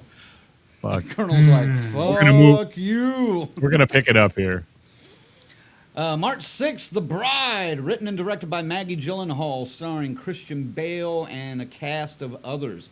In 1930s Chicago, Frankenstein asked Dr. Euphronius to help create a companion. They give life to a murdered woman as the bride, sparking romance. This is my first 5. I'm just going to say it right now, only because it looks like a different take on a somewhat classic tale, and I'm just ready to see something different. And I think this one could be fun. So, take it away, Faze. It's also a 5 for me. I'm into Really? it. Yeah. Interesting. Yeah, I thought I might be alone on this island. I've seen the trailer. The first time I saw it, I was like, oh, this is going to be fucking stupid. But then I really paid attention and watched the trailer, and I went, there's some star power behind these performances here, so I'm into it. I'll say 4. Okay, Colonel. I hate to say it. I really thought I'd be kind of low on this, but I think I'm at a 4. Only because it bugs the shit on me when people have like those shirts of Frankenstein and the Bride and hearts and shit. I'm like, she fucking hated him. There's no love to that story at all. Well, guess what? You can update your shirts to this because this is definitely a fucking love story. That's why I'm at a 4. Like, okay, we're finally getting a bride and the monster that are in love. Not, we deserve, Yeah, come on. That's not a fucking love story. It's like people wearing Joker and Harley Quinn shirts. Come on. We Know your material. belong dead. Yeah. So we'll see. Like I said, it's Bonnie and Clyde, but they're monsters. That's the way I'm looking at this movie. Yeah, that's kind of a good way to describe it, I think. Mm-hmm. This one, this along with the cast, has me interested, and I've got high hopes for this one. I hope it doesn't let me down. And Gina even says, "Okay, I'm intrigued." I think she was talking about this one, so we'll see. So 5s and 4s, huh? Interesting. All right. Moving on to one that's probably off of everyone's radar. It's called Undertone, coming out March 13th, written and directed by Ian Toussaint. follows the host of an all things creepy podcast who moves into her dying mother's house to be her primary caregiver. When her podcast has sent 10 audio recordings of a young pregnant couple experiencing paranormal noises, she realized the woman's story is a mirror of her own, and each new recording scratches at her sanity, drawing her into a fate she cannot escape. Who wants to start? Colonel. Okay, just by the synopsis alone, it sounds like this movie's going to be over its fucking head. They're not going to know where they're going to go with this. So I'm giving it a 1. It just sounds like they're going to fuck this up. It sounds like you have no faith in the filmmakers behind the high concept story idea? No. Okay. No. I'm not doubting you by any means. I was just pointing it out. Just you may be ding ding ding ding absolutely correct. I don't know. We'll see. Yeah, the concept intrigues me, but since I don't know anything about the filmmakers or the cast or Right. Well, it's a tall order. hopefully the final tape is where they started, and that's where they built off of. That way it'll work. But I'll say 3. Yeah, I'm a 3 for this one too, I think. What about you, FaZe? Maybe more 2.5. I mean, we'll see. It's definitely, you can't really tell without knowing anything about anybody involved with it. Yeah, exactly. It's a dark horse, folks. Right. Certainly is. All right, moving on to March 27th, The Dog Stars, directed by Ridley Scott, written by Christopher Wilkinson, who wrote Nixon and Ali, and Mark L. Smith, The Revenant and Twisters, starring Jacob Elordi from Frankenstein and Euphoria, and Margaret Qualley from The Substance. Hig is a pilot surviving with his dog Jasper and a gruff gunman named Bangley at a deserted airport after a flu pandemic wipes out most of humanity. Hig finds solace in flying his Cessna and cherishes his bond with Jasper, but when a mysterious radio transmission offers hope for other survivors, he risks everything to find them, embarking on a journey that explores love, loss, and the search for meaning in a broken world. Besides Margaret Qualley and Jacob Elordi and Ridley Scott, Ridley Scott, that's the only, and gal from The Substance is smoking, so 1.5. I really have no. It doesn't sound intriguing to me all that much. So. Yeah, it seems a little bit of a stretch. What's the Will Smith movie he did, the Mega Man, that version? What was his? They called it something else. I can't. I Am Legend? I Am Legend. Yeah. That's it, yeah. Kind of has that kind of vibe, doesn't it? To me. A little bit, yeah. Yeah. I'm at a 2 maybe for this. It just doesn't ring my bells. I'm at a 2. Also, I'm not even going to explain why. It's the 2. It's... I mean, I love Ridley Scott, but I mean, it can't go higher than a 2. Yeah. I agree. Ridley Scott. Hopefully it's good. Next, March 27th. Get ready, folks. It's a big one. Ready or Not 2. Here I Come, directed by Radio Silence. Written by Guy Busick and R. Christopher Murphy. Of course, starring Samara Weaving and Catherine Newton and a bunch of other people, too. Boy, was that fun. Oh, yeah. Yeah. Now, what's It funny really about was. what's good about this one, though, it sounds like it starts right after the first one. So, moments after surviving an all-out attack from the Ladomas family, Grace discovers she's reached the next level of the nightmarish game, and this time with her estranged sister Faith at her side. Grace has one chance to survive, keep her sister alive, and claim the high seat of the council that controls the world. 4 rival families are hunting her for the throne, and whoever wins rules it all. So it sounds like they've upped the ante on this one. I love the first one. I think it came out of it was a big surprise hit back in, 22? Yeah. When it came out? No, it was later than that, man. It was 19. Yeah, it could have been 19 or 20. Huh. Yeah. Damn. It's been a minute. But I enjoyed the first one, so I'm, if not a 5, I'm at a high 4.5 on this one. Phase? 2019 on Ready or Not. Wow, really? Damn. I'd say a 4 as well. I just don't want to give 5 to anything, but yeah, no, it's a good solid. I mean, Ready or Not was quite good, so I mean this should be quite good. I'll stay at a 4 though.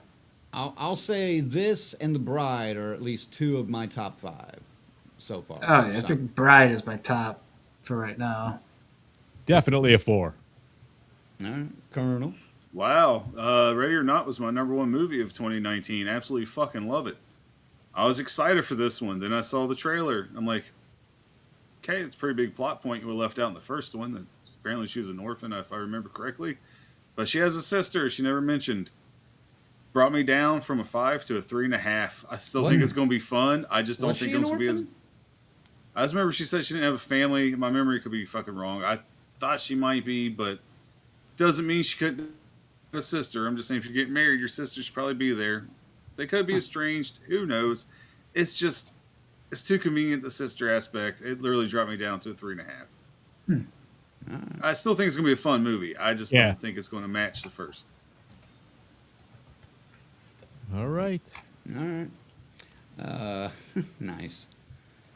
Gitsy says, Samara Weaving fighting for world control. Someone's been peeking at my dreams. So, I like that idea. All right, pretty high marks for that one, too. How about this one, also being released on the same day? March 27th, They Will Kill You. You may have seen a trailer for that recently. Written and directed by Kirill Sokolov. Why don't you...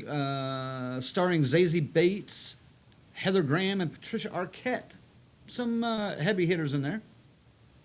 A woman takes a job as a housekeeper in a New York City high-rise, unaware of the building's history of disappearances. She soon realizes the community is shrouded in mystery. Now, if anyone's seen the trailer for this, it almost looks like a little John Wick style action film. I'll be honest. As soon as that trailer ended, I'm like, FaZe is going to hate this fucking movie. I just know it. Spoiler alert. It's really not a spoiler alert because you watch the trailer. He's like, it's pretty much a hotel built to honor Satan, and they have to sacrifice somebody. Oh, good. I was like, yeah, FaZe is going to hate this movie. Yep. I don't know. It looks kind of interesting, though. I mean, it's like, okay, you got Domino from Deadpool 2, pretty much doing Domino shit still. Yeah. John Wick style. I mean, I give it a 3. I think it's going to be entertaining. I don't think it's going to be a great film. But it's going to be a fun popcorn movie, I think. Yeah. Yeah, I think I'm at a 3 for this one, too. I don't know how much horror it'll be, but yeah, 2.5. Right. 2.5. I'll let you guys at a 3. Fuck it. If you've got satanic cults and sacrifices, then that's horror enough for me. But I think there'll be lots of guns and shit like that and fighting. As if she starts using like mop handles though, and beating the fuck out of people with like cleaning supplies, I'm down. I am down. Sure, man. So, all right, next up, April 17th. See, we're 4 months in. Way to go in an hour and a half. We've got The Mummy, written and directed by Lee Cronin, Evil Dead Rise and Hole in the Ground, but produced by Atomic Monster and Blumhouse. A father's missing young daughter returns home after years, but she's possessed by an ancient mummy spirit, forcing him to confront a deadly ritual to save his family and the world from ancient evil. Uh-oh. Colonel, you look like you're ready to talk about it. I was actually just fixing my hat. But no, I'll talk about it.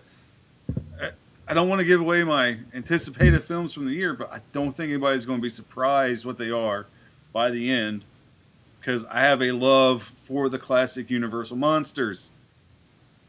One, this movie's going to be fucking shit, dude. I don't know what's going to be worse. I bet it's going to be worse than Wolfman from last year. Oof. I was going to say, well, we've had a couple of attempts from Blumhouse.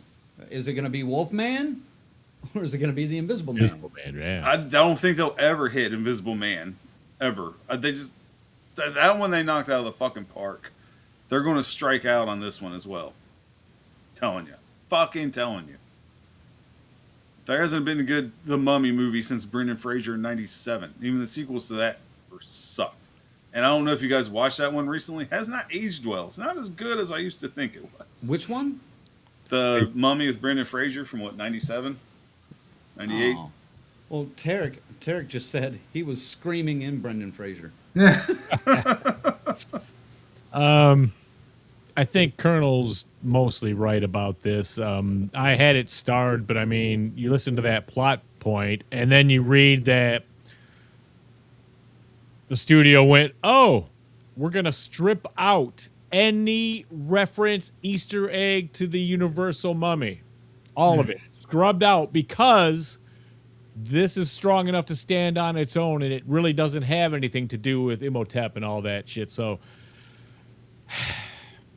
That makes me go, motherfucking Blumhouse, you fucking idiots, man. So Yeah. I think this is Wolfman, not Invisible Man. Oh yeah. I'm at an absolute zero for this one. I could care less if this movie ever came out. I just because it's Blumhouse. And The best thing is going to be the it's going to poster. disappoint. Yeah, I know it's going to disappoint me. Well, and that's not even an official poster. That was just Something. because they haven't released an official poster. I don't think yet. Yeah. I love the original Mummy. It might be my favorite Universal horror film. But fuck, Blumhouse, that's a 0. Yeah. So I'll say 1. Just Oh, don't be nice, you prick. so when they And I'll be call- honest, the shitty part is the fact that it's a Universal monster movie. I'm going to go see it. I Yeah. want to. I'll bite the bullet on this one, boys. Like, I'll fucking tell you, don't say, save your money. It only cost me 53 cents. Like, that's going to be my review. I already know. This director though is, I don't know, man. I don't know. The fact that they had so much tribute and influence to the original and then got rid of it. That's scary, man. That's Yeah. in the worst way.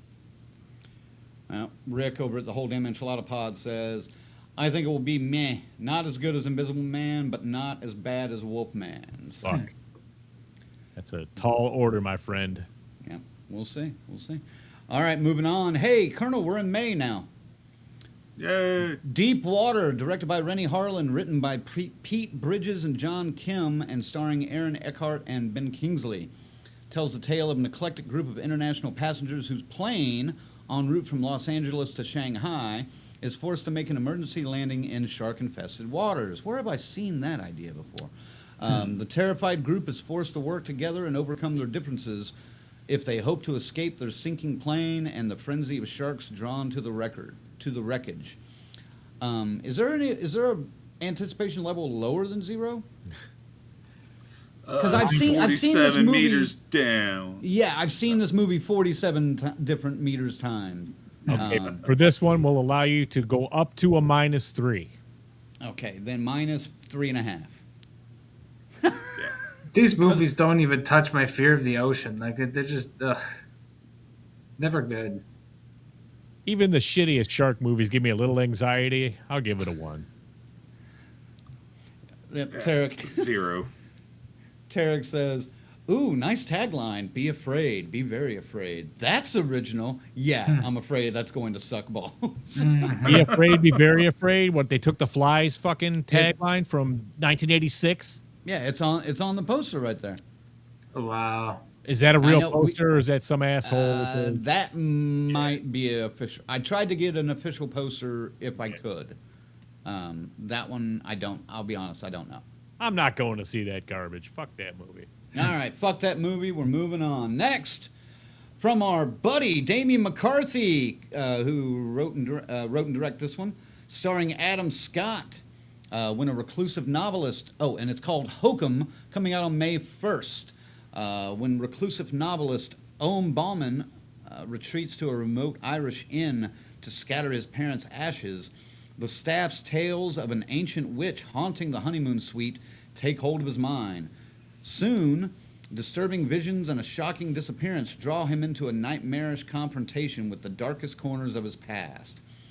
I've liked everything this guy has done so far. I think he makes some of the creepiest fucking movies out there. This is another 5 for me. Ziggy. Yeah, you know I like supernatural and haunting and shit like that, so I'll go 4. Oh, and you liked Caveat and Oddity, too. I absolutely. I'm a fan of his style. All right. Could be promising. Phase. I'll give it a 4. All right. Colonel. Yeah, I'm a Zag, and you guys, I like his style, I like his way of storytelling, and who doesn't like a good supernatural movie? I'm actually at a 4 on this one. And I'm not a big fan of the actor, but I'm at a 4. The actor's okay. I think he does a lot more comedy stuff than... What? Yes. Adam Scott? He's Yeah. like Step Brothers. Yeah, he was great in Step Brothers, but then that's about the only thing he's been in that I've actually really liked. Even in Krampus, he's like, eh. Parks and Recs, he's in that and shit too, you know. So All right. Joseph says this looks like it could be really good. 4. All right. oh yeah, So, this right. is definitely top tier, top of the tier. You know. Upper And end. actually, we're going to have to go back to the previous movie for just 1 second because the twins have a good point. I'm tired of shark slander. Make a dolphin movie. I think a killer dolphin movie would be kick-ass. The Simpsons did it. Oh, did they? Simpsons did it. Yeah. I don't know, but it would make more sense to make it a dolphin movie. I mean, I just They want had to hear. enough. I want to hear that dolphin sound right before you get, slaughtered. Yeah, that, yeah. It's exactly the Simpsons episode. It starts at a SeaWorld, and they were like, "Fuck this, enough," and they start eating the trainers, and yeah, it's crazy. Fuck SeaWorld. Fuck SeaWorld. Free Yeah. Willy, goddamn. The like- rubber fish. I like the mime from SeaWorld, but that's about it. So, all right, next up on the list, May 15th, coming in with Obsession, which we've already been getting some trailers for, written and directed by Curry Baker, who did the Milk and Cereal viral short that was on YouTube and everything else last year or the year before. This one one's is original. Yeah. After breaking the mysterious one-wish willow to win his crush's heart, a hopeless romantic finds himself getting exactly what he asked for, but soon discovers that some desires come at a dark, sinister price. I think this one could be original. I hope it's not one of those, since this is from a viral YouTube short. Not that this is based on a viral YouTube short, but the creator is known for those. I hope this isn't another one of those movies that overlast its length. Like could have made a great 15-minute short, not worth a 90-minute feature. That's what I fear about this one, which makes me want to give it, even though it does sound original, like a 3. So, how about you, Colonel? No, he took the words right out of my mouth. No, But shit, I'll I'm give sorry. it a 2. No, you're fine. You're fine. We don't go over notes before the show, folks. No. This is all from the hip. So no, you nailed it, but I'd give it a 2 instead of a 3. Because I just feel like it's... Oh, go ahead. Finish. So I'm just saying, I just feel like you said, I just feel like it's going to be another one of those movies where it's a fucking overreach. You overstayed your welcome. Yeah. So. Phase. Yeah, it's one of those where it's like I don't know. We'll see. Like it could be okay, it could be terrible. Like you don't. There's no way to tell. Well, the trailer, at least the trailers I've seen so far, don't really give too much away, so I'm Nothing. curious about that. How about you, Ziggy? Wrap it up. Yeah, it just looks like something could be original, and depending on the level of psychotic, with how deep the love is. How deep is your love? I'll say 3. I need to really know. I can't do the rest of this. I can't remember the lyrics. God damn it! Stop that. All right, next up, June 12th. June. That's it. 1 for May. Yeah, for right now. June 12th. Oh, I've God never damn it. seen that one, man. Even the poster got Ziggy. Scary Movie 6, directed by Michael Tiddes. I don't know if that's how you pronounce his name. It's Tiddes, but Huh. That Since he's sounds in, like titties. Titties. since he's a member of Broken Lizard, so I'm gonna say his name is Michael Titties. Written by Marlon Wayans and Keenan Ivory Wayans and the others, starring Anna Faris, Regina Hall. No official plot yet, but we know where this is going. I don't. I'll let somebody else start. Colonel, I stepped on your toes last I time. know Go you. ahead. I know you hate these movies, so I already know where you're at. The first Scary Movie was all the fucking rage when it came out when I was in high school, dude. Everybody was talking about Scary Movie. Fucking loved it. Scary Movie 2 was fucking hilarious. They've been shit since because the Wayans brothers no longer worked on it. The fact They they're coming phoned it back. in. Phoned it in or not, the first one was fucking great. Did Well, you have I mean, yeah. that argument? I said I mean, 3, 4, those last 5. three. Yeah, those last 3 just fucking garbage. 2 wasn't even that great compared to. I got to keep my hopes in check here. I'm going with a fucking 4, just because I love the first Scary Movie that much. That's all we talked about, dude. No, Ray's got a baby dick too. Like, it's all we talked about, man. Scary Movie 2 has the best intro opening. That 20 minutes with James Woods Yes. redoing The Exorcist. I was pissing myself. You know what I'm saying? Just the vomiting, and she does the extra long piss while they're all just standing there going.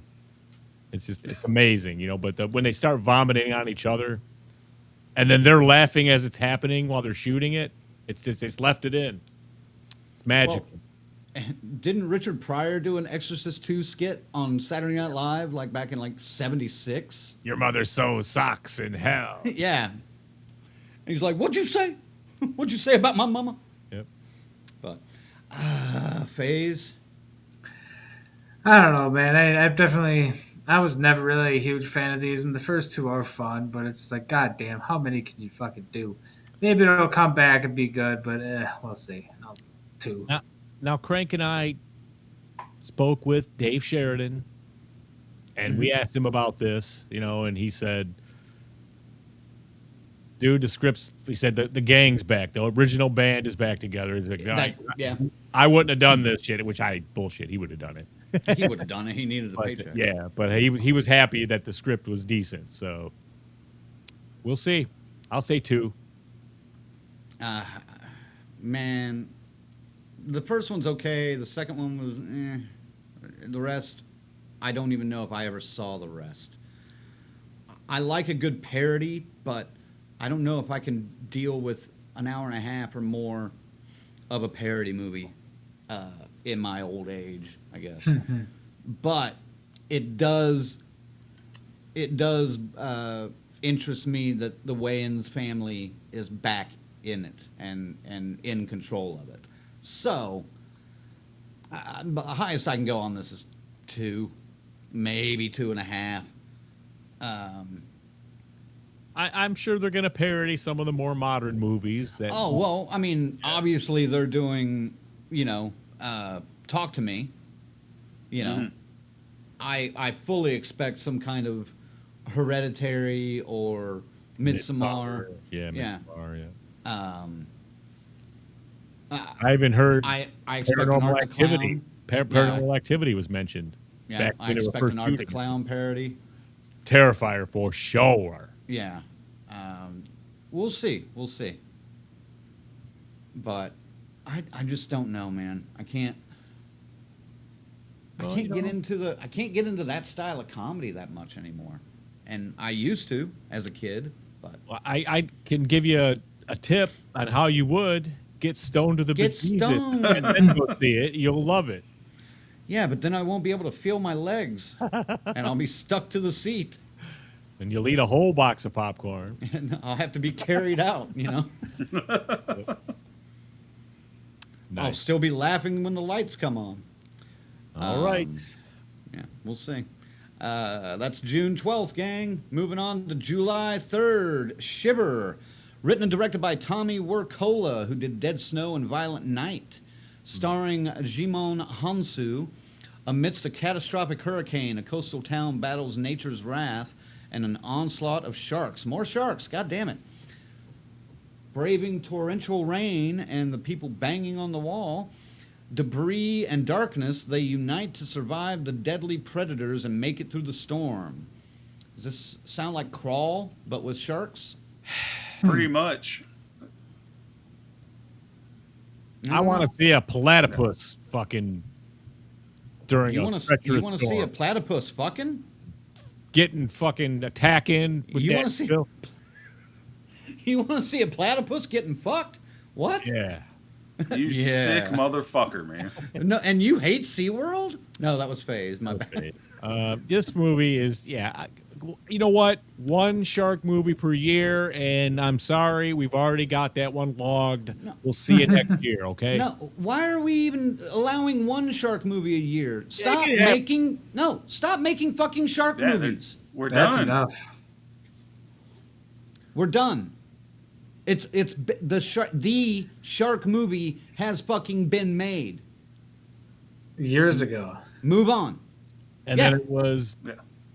complemented See, perfectly by Lucio Fulci with the underwater shark zombie fight. And I still think, speaking of Stone to the bejesus, he had to have been. Well, the shark was. Well, yeah, fuck, that's a real shark, dude. Yeah. But no, I'm with the twins. Like they say, why the fuck are there a group of sharks, dolphins, and orcas are right there? Which they're true. That's proven that dolphins and orcas, even though orca's a type of dolphin, are fucking evil fucking creatures, man. It'd be more scary to have a fucking dolphins or orcas in this shit. Because Well- they can actually calculate and plan this stuff and plan attacks. Like, what the fuck? Yeah, man. We have another suggestion instead of sharks. Evil starfish horror film. Oh, they just come flying up like a Chinese star and goes. Chinese- Yep, stick them right in the eye hole. That'd be sweet. right in the eye hole. Yep. And then, god damn it, Tarek, like you said, you're on a roll. Shivernado 2, Platypussy. Oh my god. Zach's that a like, bomb? sign me up. Is that a Bond villain? It sounds like a Bond villain. All right, love it or hate it, gang. We got another Evil Dead coming July 24th. Evil Dead Burn, written and directed by Sebastian Vanacek, who did Infested and Mayday. This one follows a new group of characters as they unleash deadite evil by discovering the Necronomicon. One of the most simplest, one sentence, simplest synopsises that there is Wow. out there.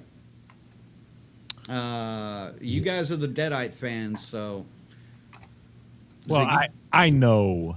I mean, I'm we're ne- all Deadite fans. But I'm never going to get what I got with 1 and 2 and even 3 to a degree. So I'm over that. That's fine. But I just hope, just make it scarier, man. Just you can do scary still. You don't have to do the old way. You don't have to use buckets of blood. I mean, I would like it, but I mean, it's okay. Yes, you do. Full body dismemberment is still part of the Evil Dead universe as far Yes. as I know. And the guy was on Instagram dropping stills of blood splatter all over his feet. This was just today's shoot. Look at this. And he was standing in like 2 inches of blood at one point. So, okay, you got my attention. I'm going to give you a 3, man, but don't fuck it up. I'm worried that this one might get fucked up. Honestly, but we'll see. I'll say 3.5. A little bit of CGI in that last one that kind of messed it up. So, FaZe? I don't know. As long as it ain't Blumhouse with that fire, but I mean, True. I could do a 3.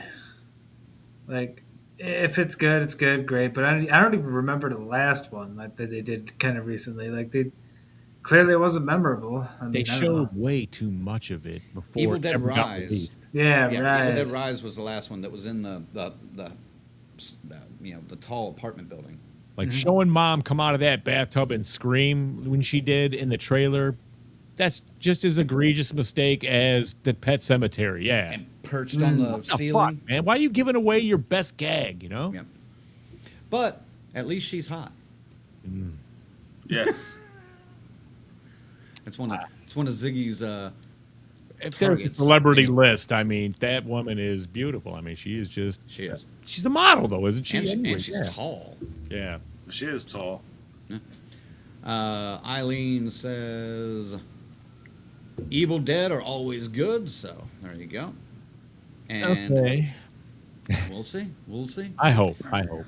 I hope. Yeah. All right, I'm just saying. Look, as long there, buckets of fucking blood, body dismemberment. Like Eileen said, they have not made a terrible Evil Dead movie yet. True. That's why my hopes are high for this one. I'm coming in at a 4. All right. We shall see. I mean, they're due to make a bad one. Don't get me wrong, but they haven't made one yet. But you're right. We'll They see. haven't made a terrible one. So, you're right. Yeah. All right. Are we gonna cut this August. off, or are we just gonna? No, we're gonna roll through and We're gonna power keep it going. out, man. Let's just make it quick. Okay. Yes. Yeah. I'm just hang out. saying, don't Hang be out for a surprised I minute. tag out right after. Yeah. Hang out for a But- little bit, because next we have August 14th, Flowervale Street, written and directed by David Robert Mitchell, who did It Follows and Under the Silver Lake, starring Anne Hathaway and Ewan McGregor. This one even has a shorter plot synopsis than Evil Dead Burn. It follows a family who starts to notice unusual happenings in their neighborhood. I like Anne Hathaway, and I like Ewan McGregor, so I'm going to give this a 3 just because of them. And the fact that there's no real story plot points to fuck up in the synopsis, I'm all right. I'll give it a 3. Look at that weird ass poster. I'll give it a 3 just on that. It looks like it has something to do with dinosaurs, but I'm curious. So See, I was made for this Face. shit. What the? Always making me go last. No, just my guy a face. Phase. I don't know. It could be all right. I suppose I'll give it a 3. Colonel. Ah, fuck you. I don't care. No. What's your favorite dinosaur? A question better be asked in this movie. I'm giving it a 3 just based on star power. Yeah. Oh, there you go. That's a good order right there, Grizzly. 1 Anne Hathaway to go, please. Absolutely. We can't stay talking about this one, or No. I would go off on a Anne Hathaway kick. Here we go. Insidious, The Bleeding World, August 21st, written and directed by Jacob Chase from Come Play and Larry, and then starring Lynn Shay. Josh Lambert confronts a realm even more terrifying than the further, called the Bleeding World, where malevolent entities from this darker dimension bleed into reality. He is forced to team up with a psychic to protect his family and close the gateway before the terrifying new evil consumes them all. This entry expands the franchise's mythology into a deeper, more visceral hellscape. But does it, though? Does it? Colonel? Say, is this movie even fucking needed? 1. No, short and sweet on this one. You're just trying to cash in. 1. The Red Door wasn't impressive, and it led to that ill-fated one-night show that the whole tour canceled after one performance because it apparently was that bad. But they didn't. Is that need what to do- happened to that? Oh yeah. Oh, shit. Just ticket sales were abysmal. Apparently, nobody cared. So I am taking that and expanding it to this film. I don't care. 1. Yeah. Can't believe there's 6 of these. I'll say 2 just because some of them aren't bad. Some of the movies aren't bad. But yeah, the last couple have not been good. Yeah. Phase? Can't believe there's 6 of these. That's a 1. Right. Not much else to say, really. Now, I will say, if they have Ghost on the soundtrack again, it's going to bump it up to a 3 for me. But we know that's not going to happen. So We're pretty sure that's that not- was the highlight of fucking Red Door for me, was hearing the Ghost song in the credits. I was like, cool. I'm out. Yeah. That's sad. See, Eileen agrees with Ziggy and me too. The Red Door was crap. It was pretty bad. Oh, this is fucking awful. All right, moving on to September 11th, Clayface. I think this is in the DC or the Marvel universe. DC somehow. universe. DC, Batman. It's, Okay. it's Batman. Batman. I don't think Batman's in it, but Clayface is definitely a monster. So Okay. yeah. Directed by James Watkins with Speak No Evil, Eden Lake, and Woman in Black. Written by Mike Flanagan and Hossein Amini. Said to revolve around a B-movie actor who injects himself with a substance to keep himself relevant, only to find out that now he can reshape his face and form, becoming a walking piece of clay. Okay. I don't follow comics that much, so Yeah. I don't really know much about this one. No, that story, that synopsis is on point with the character Clayface. I'm intrigued by their taking them calling it a horror film though, and they've been adamant that this is a horror film from word go. Yeah, I'm looking forward to this one. It's because I remember Clayface being one of my favorite villains in the Batman animated series. It's where I was introduced to the character. But still, hopes aren't high. I'll give it a 3, and that's being generous, I think. Happy New Year, Angelo. Yes. Yay! Yep. Happy New Year, Angelo. Thanks for tuning in. Thank you. Faze? Joseph Scott took it right out of my mouth. It could be cool. 3. Be cool. All right. Yeah. I'll say 3. I'm intrigued by it a little bit, so I'm not. I don't think I'm it's going to not be really- great. I'm not really intrigued by it, so I'll say 1, 1.5, even. How about That's that? another disconnected DC movie they did that wasn't really. Well, I mean, I guess it was Marvel. A Craven the Hunter was Marvel, and not a real. Yeah, that was also done by Sony, dude. So yeah, you knew it wasn't going to be good. Well, Rick says Clayface is great. Going to be interesting to see a more evil, twisted version. I'll give you that much. If they carry through with that, Right. you know. So, I don't know. We'll see. All right. Here's the other video game, IP that we talked about earlier. September 18th, Resident Evil. But written and directed by Zach Kreger, who did Barbarian and Weapons. And he says, this is an original story about a hapless medical courier named Brian, tasked with delivering a package to Raccoon General Hospital, getting caught in a zombie outbreak with bioengineered creatures, and having to survive an isolated journey. Inspired by the gameplay of the original games, this is a reboot set to be a love letter to the lore, but tells a new story without featuring main game characters. That might translate well to people who haven't watched the video game, but is that going to translate well to people who play the video game and want to see a movie featuring those characters? I've seen. Yeah, go Fuck it, ahead. I'm Carl. jumping in. I'm Yeah. jumping in on this one. I've seen movies where they even put the characters from the games into the movies, and they were fucking awful. I don't need that. I have very fond memories of staying up way too late playing Resident Evil, Resident Evil 2, Resident Evil 3, 4, and then they went to shit after that. But this is one of my favorite gaming franchises of all fucking time, dude. I'm excited for this one. I don't. Uh-oh. How good is it going to be? I don't know. That's why I'm coming in at a 4. Oh. But it's got a good name behind it, and I'm Dude. ready for an original Resident Evil fucking movie. That director coming in, yeah, same thing. I'll just say a 4. He taking this material. I trust him completely. I'm fully on board with you on the director. I like everything he's done so far, but I don't care about video game adaptations. They hardly ever do anything for me. He just said it though. It's just a love letter to that, so it's going to be original. That should help with that. So That does help a little bit, but I'm gonna stay middle of the road with a 2.5 on this.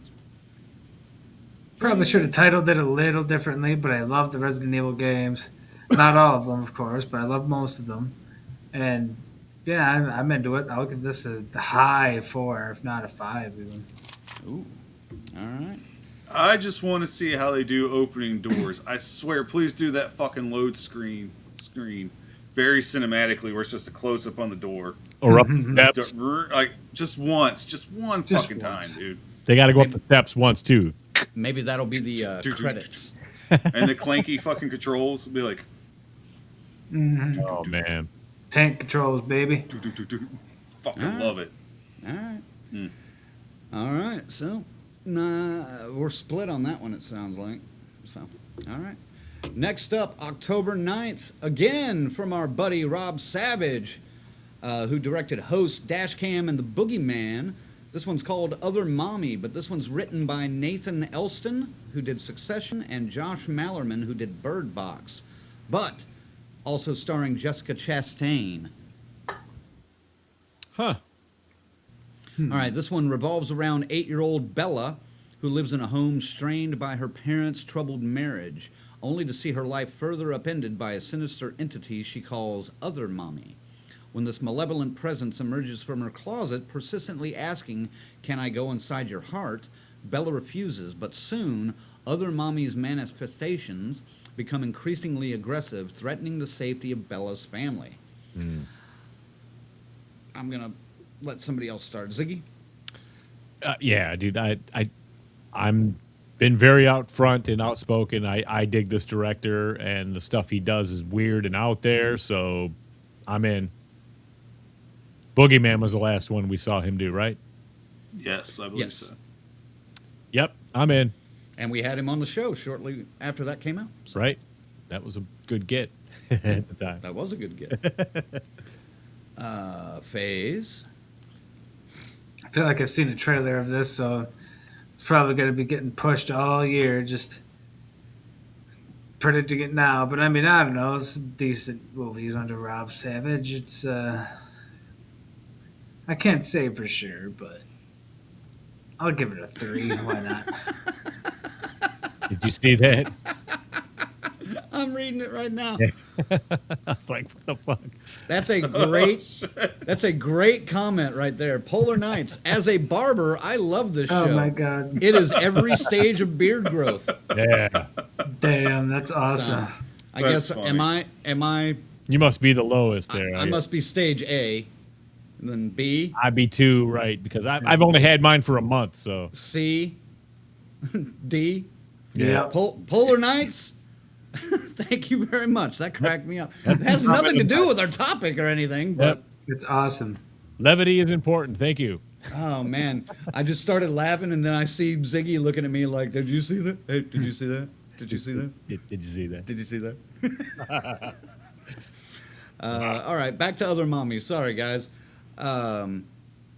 Colonel?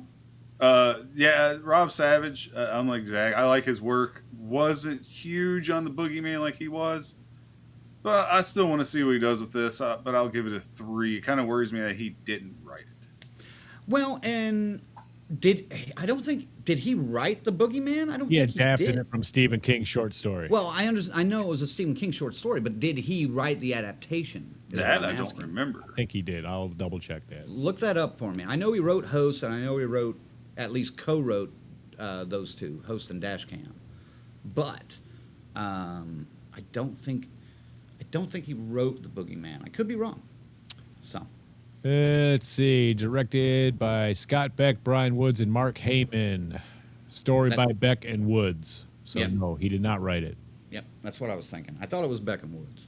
I couldn't remember though. I'll give him a shot, but I like the stuff he's written a little bit better than the stuff he just directs.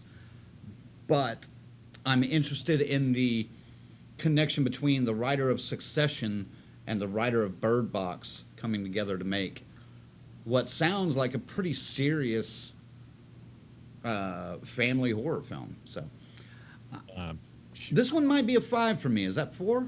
4 5s for me? I think. Wow. You're not even This through one's- the end of the year yet. Not quite. Almost. That This- one might be 4. This is one of those directors that transcend from behind the camera. So I'm saying a 5 on this one. I'll say.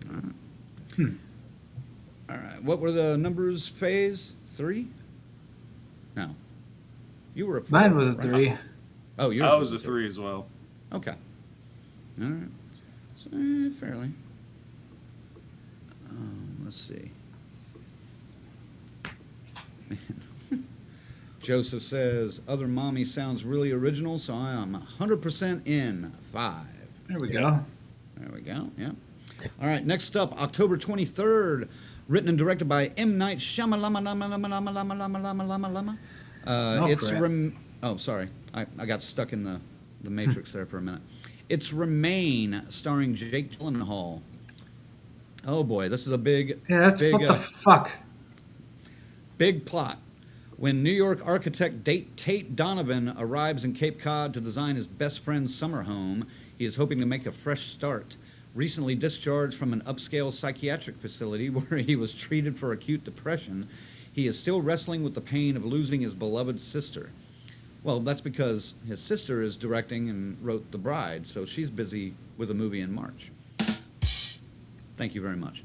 Her deathbed revelation that she can see spirits who are still tethered to the living world, a gift that runs in their family, sits uneasily with Tate, who struggles to believe in more than what reason can explain.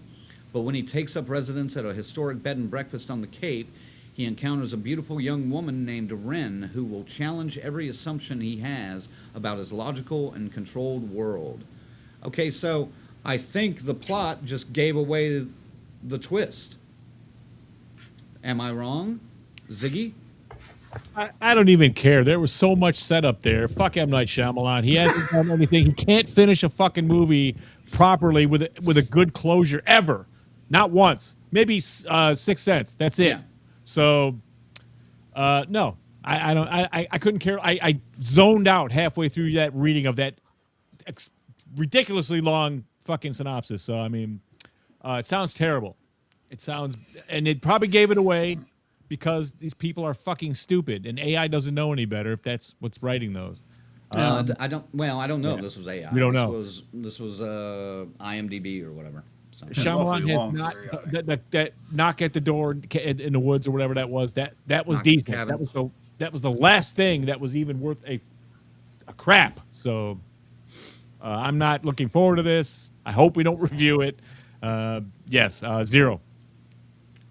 Haven't planned all the way through October yet, so I can't tell you if we're reviewing it or not. Okay, Are you talking to? Do you see dead I'm talking to people? you. Oh, you're looking over there though. Do you see dead people over there? I do. What are you doing? Every day. Not one word of that paragraph you just read matters. The Shamalama Ding Dong gets a negative 100. Fuck him. Yeah. Hey, how do you get to go to negative 100 when I could only go to like -3? Well, that was Fine, for- negative 3. Yeah, that's bullshit. As I mean, negative at least as he it's- could go. I mean, at least it's not a music video for his daughter. -6. Maybe she's Ren or whoever. She might be, but no, He -6. encounters a beautiful young woman named Ren. A 0 implies potential, so I'll keep it there at 0. Yeah, I'm low on the scale for this one too. Maybe not as low as you guys, but I'll say 2. Just because. Gyllenhaal's okay, man, but Yeah, I like Jake Gyllenhaal. yeah, Gyllenhaal is As long as he's not remaking Roadhouse, I like Jake Gyllenhaal. apparently another one of those coming too. Oh, there is. Anyway, moving on. November 13th, we have Return of the Living Dead, written and directed by Steve Walsh, who did Kill Her Goats, Muck, and Fog City. This one's set as a sequel, just 18 months after the original film, directed by Dan O'Banion, and is set in a small Pennsylvania town in Christmas 1985. I don't know if this is this. I think this is the different one that's not being done by Linnea Quigley and her group, because they've got one that's being worked on too. I think this is another one. I'm surprised that this is still being allowed based on the fact that they were, Shelley got them the fucking rights back, Got Linnea the rights back? Yeah, they're kind of splitting it, all of them. Remember we learned about that in New Mexico. Right. But that was 2 years ago. I know, but I mean, this has been. She's in the one she's talking about. That one she wants to make. She was doing a crowdfunding for it. This is something else. Right. And that trailer, I don't know, man. It was like Tar Man walking with a Christmas tree. Yeah. Well, I mean, it was just a poster. Listen, Well, I guess there was a trailer. there Yeah, there was a there- trailer at one a point. teaser trailer because everyone was ripping on the fact that an extension cord would have to be 500 fucking miles long, to wherever he's dragging it from. Mm-hmm. But Solar power. yeah, Stored it all day. Just saying. I don't know about this. I don't think they have Dan O'Bannon's sense of humor. They don't have Amplis is. Who's the guy? John. forget his name now. Night of the Living Dead guy, John Russo, wrote this book, and then Dan O'Bannon adapted that book into the more funny, because this was originally a direct sequel to Night of the Living Dead when it first came. If you read the book, it's more like that. Right. So this is just, it's a reboot. It's got nothing to do with the past, I guess. You know, I'll be shocked if anybody from the original appears in it. 2. 2. All right. Colonel? Yeah, I love, like I said, I love a good zombie movie, man. Is this going to be one of them? Probably not. But I'm coming with Zag. I give it a 2 based on the name. But let's be honest, majority of the Return of the Living Dead movies are a 2 at best, any fucking way. So That's a good point. Oh, the first one. I mean, yeah, the first one was great, and part 3 just wow, that fucked up my type of ideal of what a woman's supposed to be. But still not a good movie. and then Rave to the Grave and fucking. Yeah, the rest of that. What I don't even want acknowledge those as part of No, it. I'll be honest. The only one I rewatch is one, and it's every July. That's it. Original. That's all I need. July 5th or 3rd, isn't it?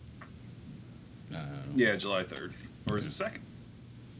So, Whatever. No first matter. week of July, goddammit.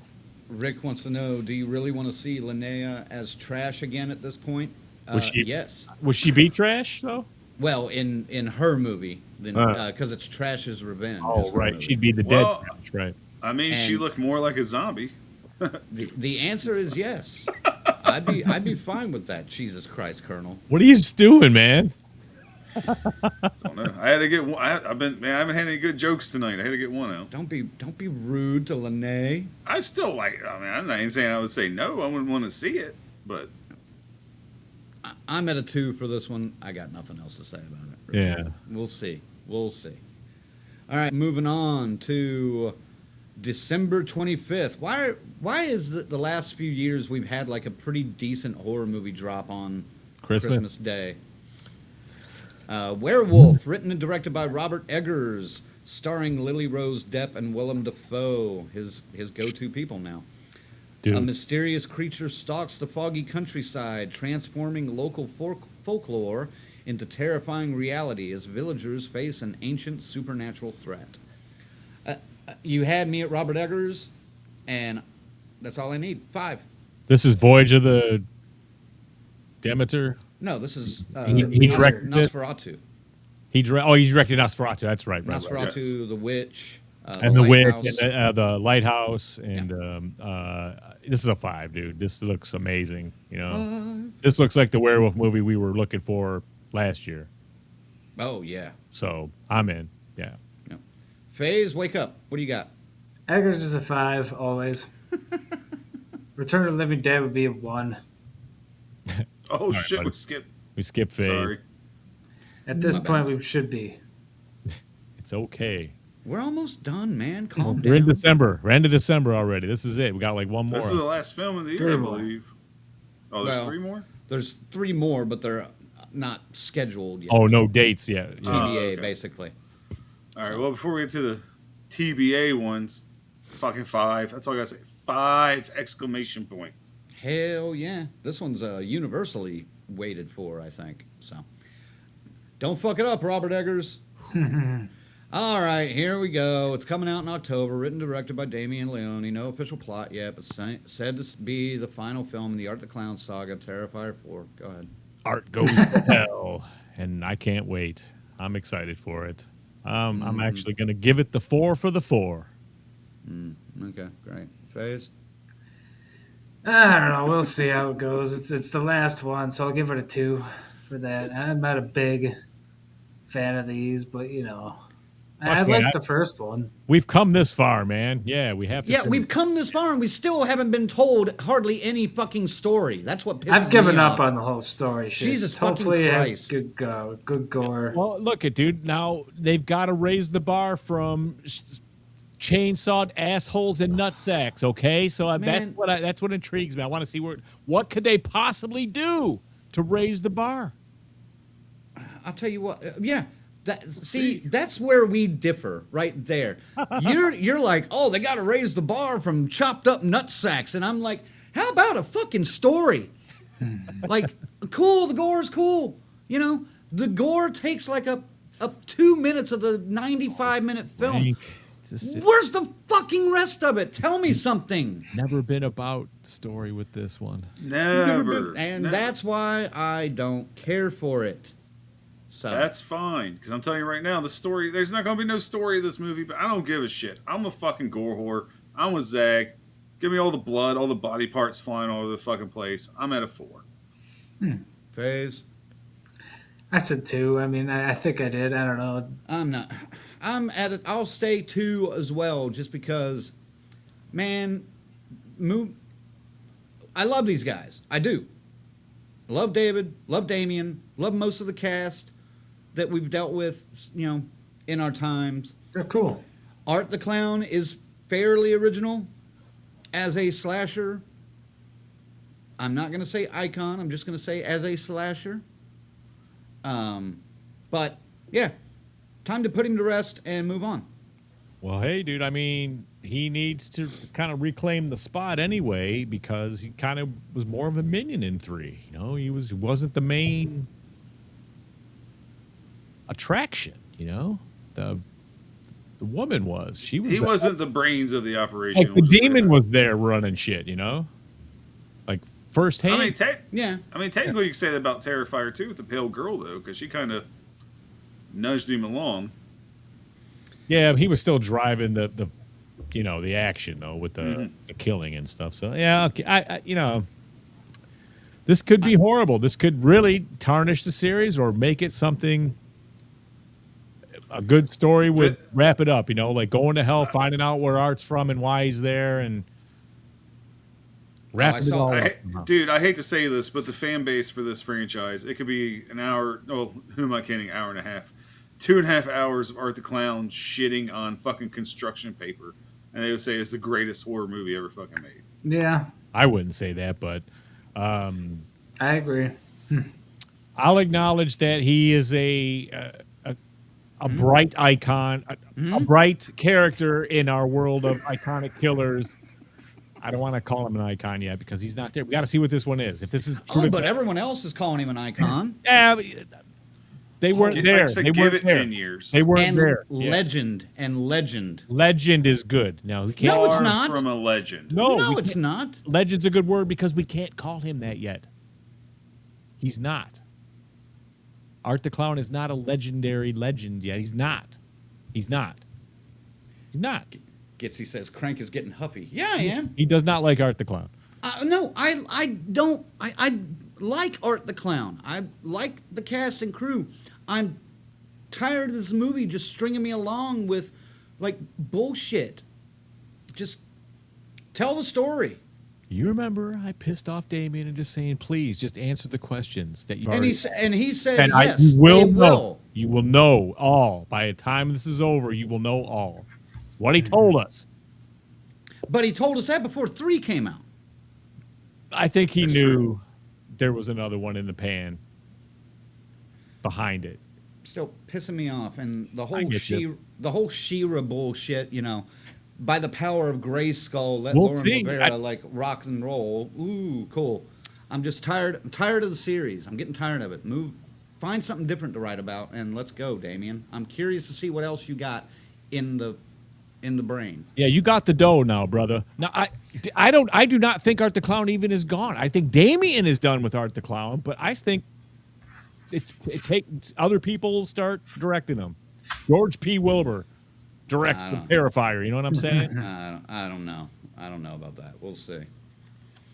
All right. From another, how about this for a remake? Eli Roth's Ice Cream Man. No poster whatsoever even imagined on this one, coming out in 2026. No plot, no official plot yet, but will be a remake of the cult classic. I know some of you guys like the original with Clint Howard. So where does this one stack up for you, Colonel? Like I said, it's a cult classic. It's a '90s film. This was my new shit when I was growing up. So of course I love the Ice Cream Man. But the fact, You can't make it much worse though, and especially having Eli Roth attached to it. I'll be honest, it's not. I love it, but it's not a great movie. It can only go up. And the fact Eli Roth is doing it, I have pretty high hopes, man. Like his remake of Cannibal Holocaust. I know he called it The Green Inferno, but it was Cannibal Holocaust. Yeah. Was decent, but Thanksgiving fucking killed it. So let's see what he's got. Well, they got to have Howard in there in some capacity for this. Yes. Oh, I'm sure he'll show up as and he pays homage. it was at Motor City Nightmares, and my brother was all talking to him and going, "Yeah, the Ice Cream Man, that movie sucks." He's wearing an Ice Cream Man hat, Yeah. and then he looks down and But realizes that that's his movie. Yeah, But he doesn't realize that's fucking Clint Howard sitting there with the hat. Yeah. Well, to be fair, it didn't really look like Clint Howard at that. He was whatever he was. He had long hair and a fucking beard this long, but they talked about punk rock music, and that made it okay. And he ended up following us and Instagram and everything because of that shit, you know. But I don't know, this with that Eli Roth behind it, sure, okay, 2. Yeah, Phase. I mean, I do like the original, but yeah, these remakes have been so iffy lately. I'll just give it a 2. I have a little faith in Eli Roth, but I don't have that much faith in the source material for this one. So we'll see. Yeah, I'm at a 2 as well. Whatever. Next and final, and this one was added to the list after a discussion last night because we started seeing the news about it being in the pipeline for for this year. The Slashing of the Christ is due out in 2026, written by Paul Soder of Club Dread and Super Troopers, and Spencer Charnas from Ice Nine Kills.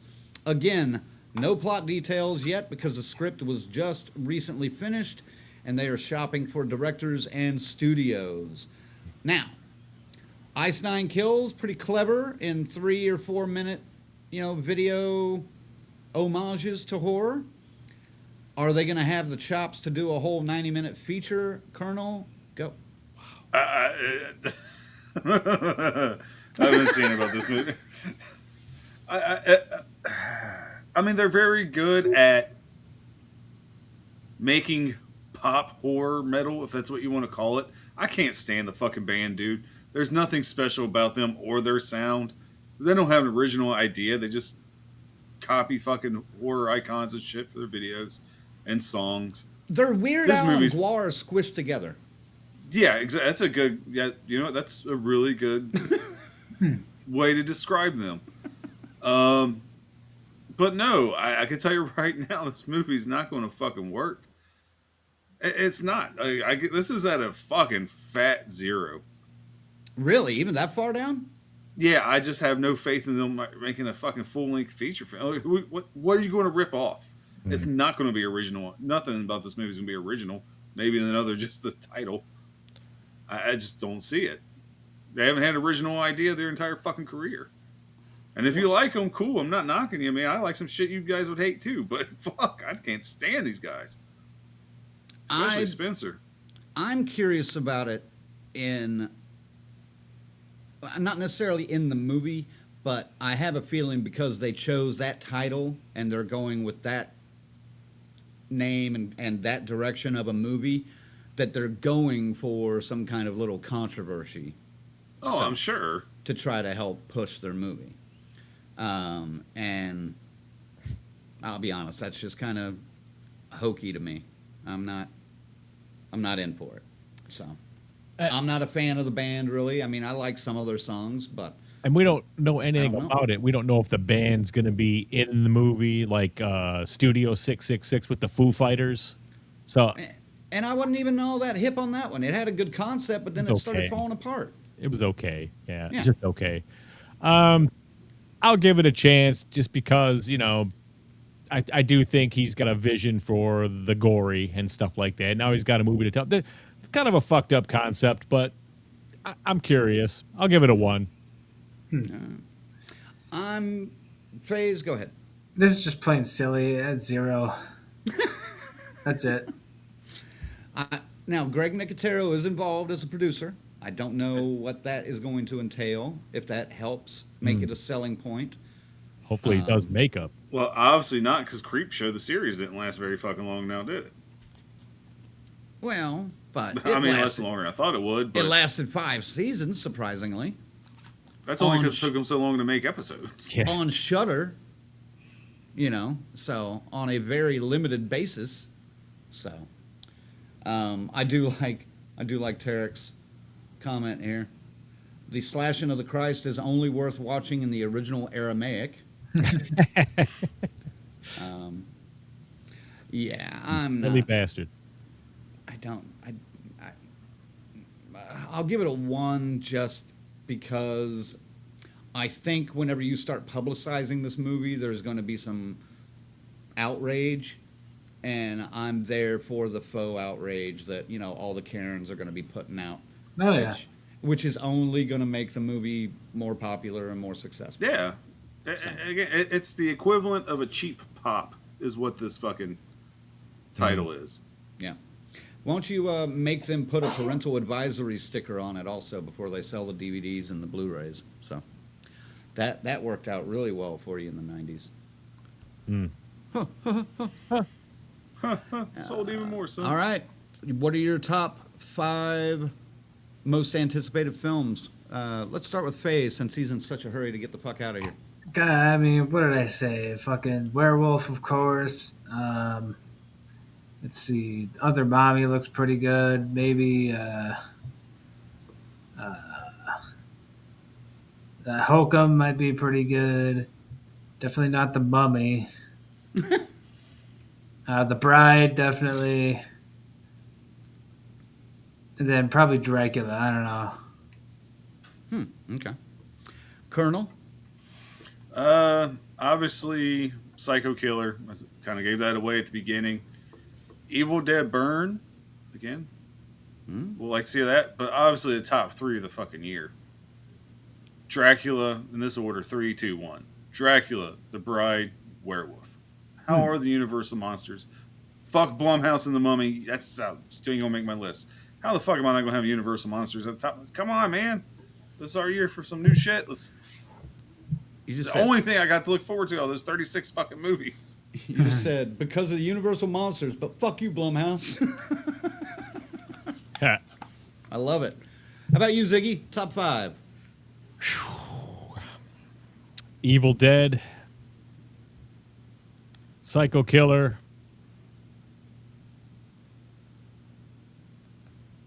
Send Help, Other Mommy, Dracula. All right. I'm going to go with Werewolf,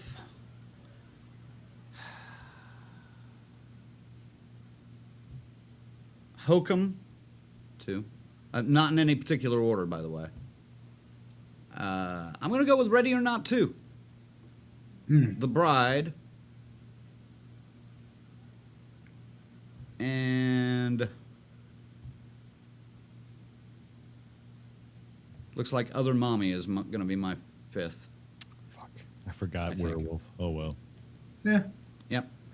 All right. And let's see. Did FaZe give his? Yeah. Oh. Yeah, he started, I think. All right. Eileen's got a list here. Evil Dead, Other Mommy, and to be honest, nothing else waiting for underground splatterpunk gore horror. Yay, y'all. Yay. Thank you, Eileen. Joseph says, number 1, Ready or Not 2, Werewolf number 2, Dracula 3, 4, Evil Dead Burn, and 5, Other Mommy. Yeah. Grizzly says definitely The Bride, Dracula, and Werewolf. Yep. Sounds good. And I think somebody sent a list way earlier. Let's see. There's a couple here. Patricia says can't wait for Ready or Not 2. Can't wait to see what they're going to do with it. Yeah, I'm the same on that. I don't know what they're going to do, and I'm curious to see how that ties into the original and upping the stakes a little bit. And then Tarek says his list has probably changed since tonight, but mine that he wants to see is 5, Ready or Not 2, 4, Send Help, 3, Psycho Killer, 2, Return to Silent Hill, and 1, We Bury the Dead. Yeah, I guarantee you your list is different 2 hours later. Yes. So, and Gina also says, this doesn't have a list on it, but I'm going to show it anyway. We're sending a wreath to Romania to Dracula's castle. which- Dude. Whoa, that's Kick fucking awesome. That is ass. awesome as fuck. That's sweet. Yeah, I'm anxious to hear that story, so let us know how that goes whenever. It makes it in there. That'll be sweet. Oh, that would be sweet as fuck, dude. Real quick, I'd be remiss. What are your guys' thoughts on Crystal Lake, the series? We got time to talk about this later. We don't have to talk about this tonight, do we? Just yay or nay, just around the table. Oh, yay. Colonel, I'm a yay. I guess I was get Peacock, but I'm a yay. Faze? Yeah, let's check it out. Oh yeah, I'm a yay on that too. We can do. We'll go down that street again. Oh, down yeah, on Main Street in we'll be- Blairstown. We'll be stop it. We'll be previewing that like when it gets closer. I'm curious to see. I want to see a trailer. I want to see a trailer, and I want to, Stingy on that. I'll admit, there's not much footage out there. yeah, I want to see a trailer. So I'm just gonna. Once we get there, then we'll talk, future plans. But that's it. All right, All Faze. right. What are we doing Faze. next week? God Yeah, damn what are we it. doing next Man. week, man? Next week, folks, we are going to be listing our top 25 horror films from the 21st century, one per year, starting with 2001. What? Yeah. Another 25 Faze? Yeah. That's why he's sounding so enthusiastic right now. There's something I want to talk about with it, too, after the show, but yeah. Yes. All right. Well, Oh, send yeah. them out, gang. So, Folks, we Faze, love you go. guys. Thank you so much for watching and putting up with the extra almost 40 minutes of talk about movies. It's all right. And yeah, we'll see you next time for fucking another top 25. Yay. we haven't done a long episode in a while. We've been hardcore on the 2 hours lately. So Because I bitch a lot when we were pushing it all the time, and so did Colonel. But it's been nice. It's been nice to talk though. yeah, I can't disagree. Colonel, go ahead. It has been nice, but I'm fucking tired. I'm going to bed literally as soon as these credits start rolling. So, folks, join us next week for your top 25, the 21st century. God damn, it makes me feel old. And you guys don't listen to me. Maybe you will now. Fellas, don't get sick. Wash your dick. Ladies, sanitize your hands and don't smell like a Scuba Steve. Use Summer's Eve. Do we have to show it? Don't sanitize your hands and start fiddling the bean, though, because then it might burn a little bit. Yes, show that. We have to show it. Show God it. damn it, Tarek, you dick. Speaking of Dracula, let's see a No, my slasher God. hook where the killer puts poison in asthma meds. Vlad the Inhaler. That's awesome. Tarek, I love you. Never stop commenting on our show, ever. God, man. That's a T-shirt right there. Yep. An old school Dracula with a. Oh, my God. Well, that could be. I'll take a spin on it. Zag the inhaler and get a Oh, piece of that. Jesus. Nice. Yeah. Yeah, man. 2025 was great. 2026 is going to be fucking insane, and I can't wait. Come along, won't you? It's going to be great. My beard will probably get whiter and longer. We'll see how it goes, man. Can't wait to see what we got for you next. See you next week. Yeah. All right, one more time. Let's thank our members. I'll read the first one. Thanks to our final girls and guys, Christy, C-Phase, Luke, BD, the Muffinator, Alex, and Tyrone. Thank you, Colonel.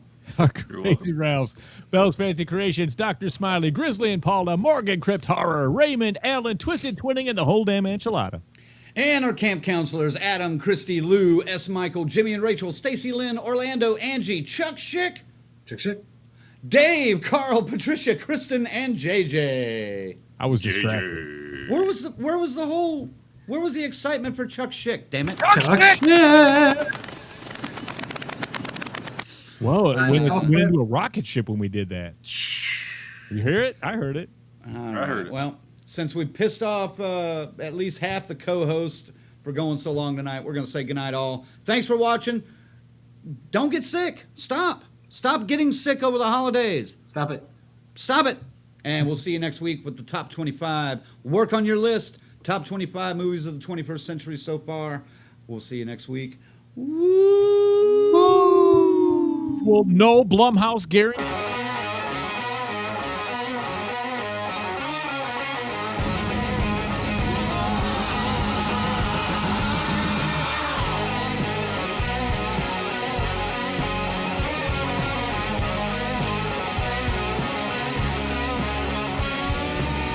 Collecting light as image, focused to rip the skin. Remembering those muddy creeks, illusions to swim in.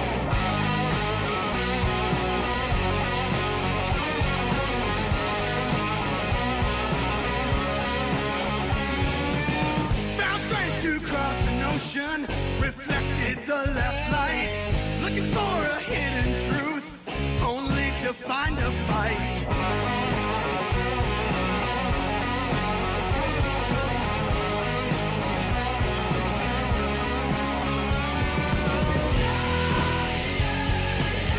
I found a new way to leave behind the past. Hope it's a better way. Oh, in the optic glass.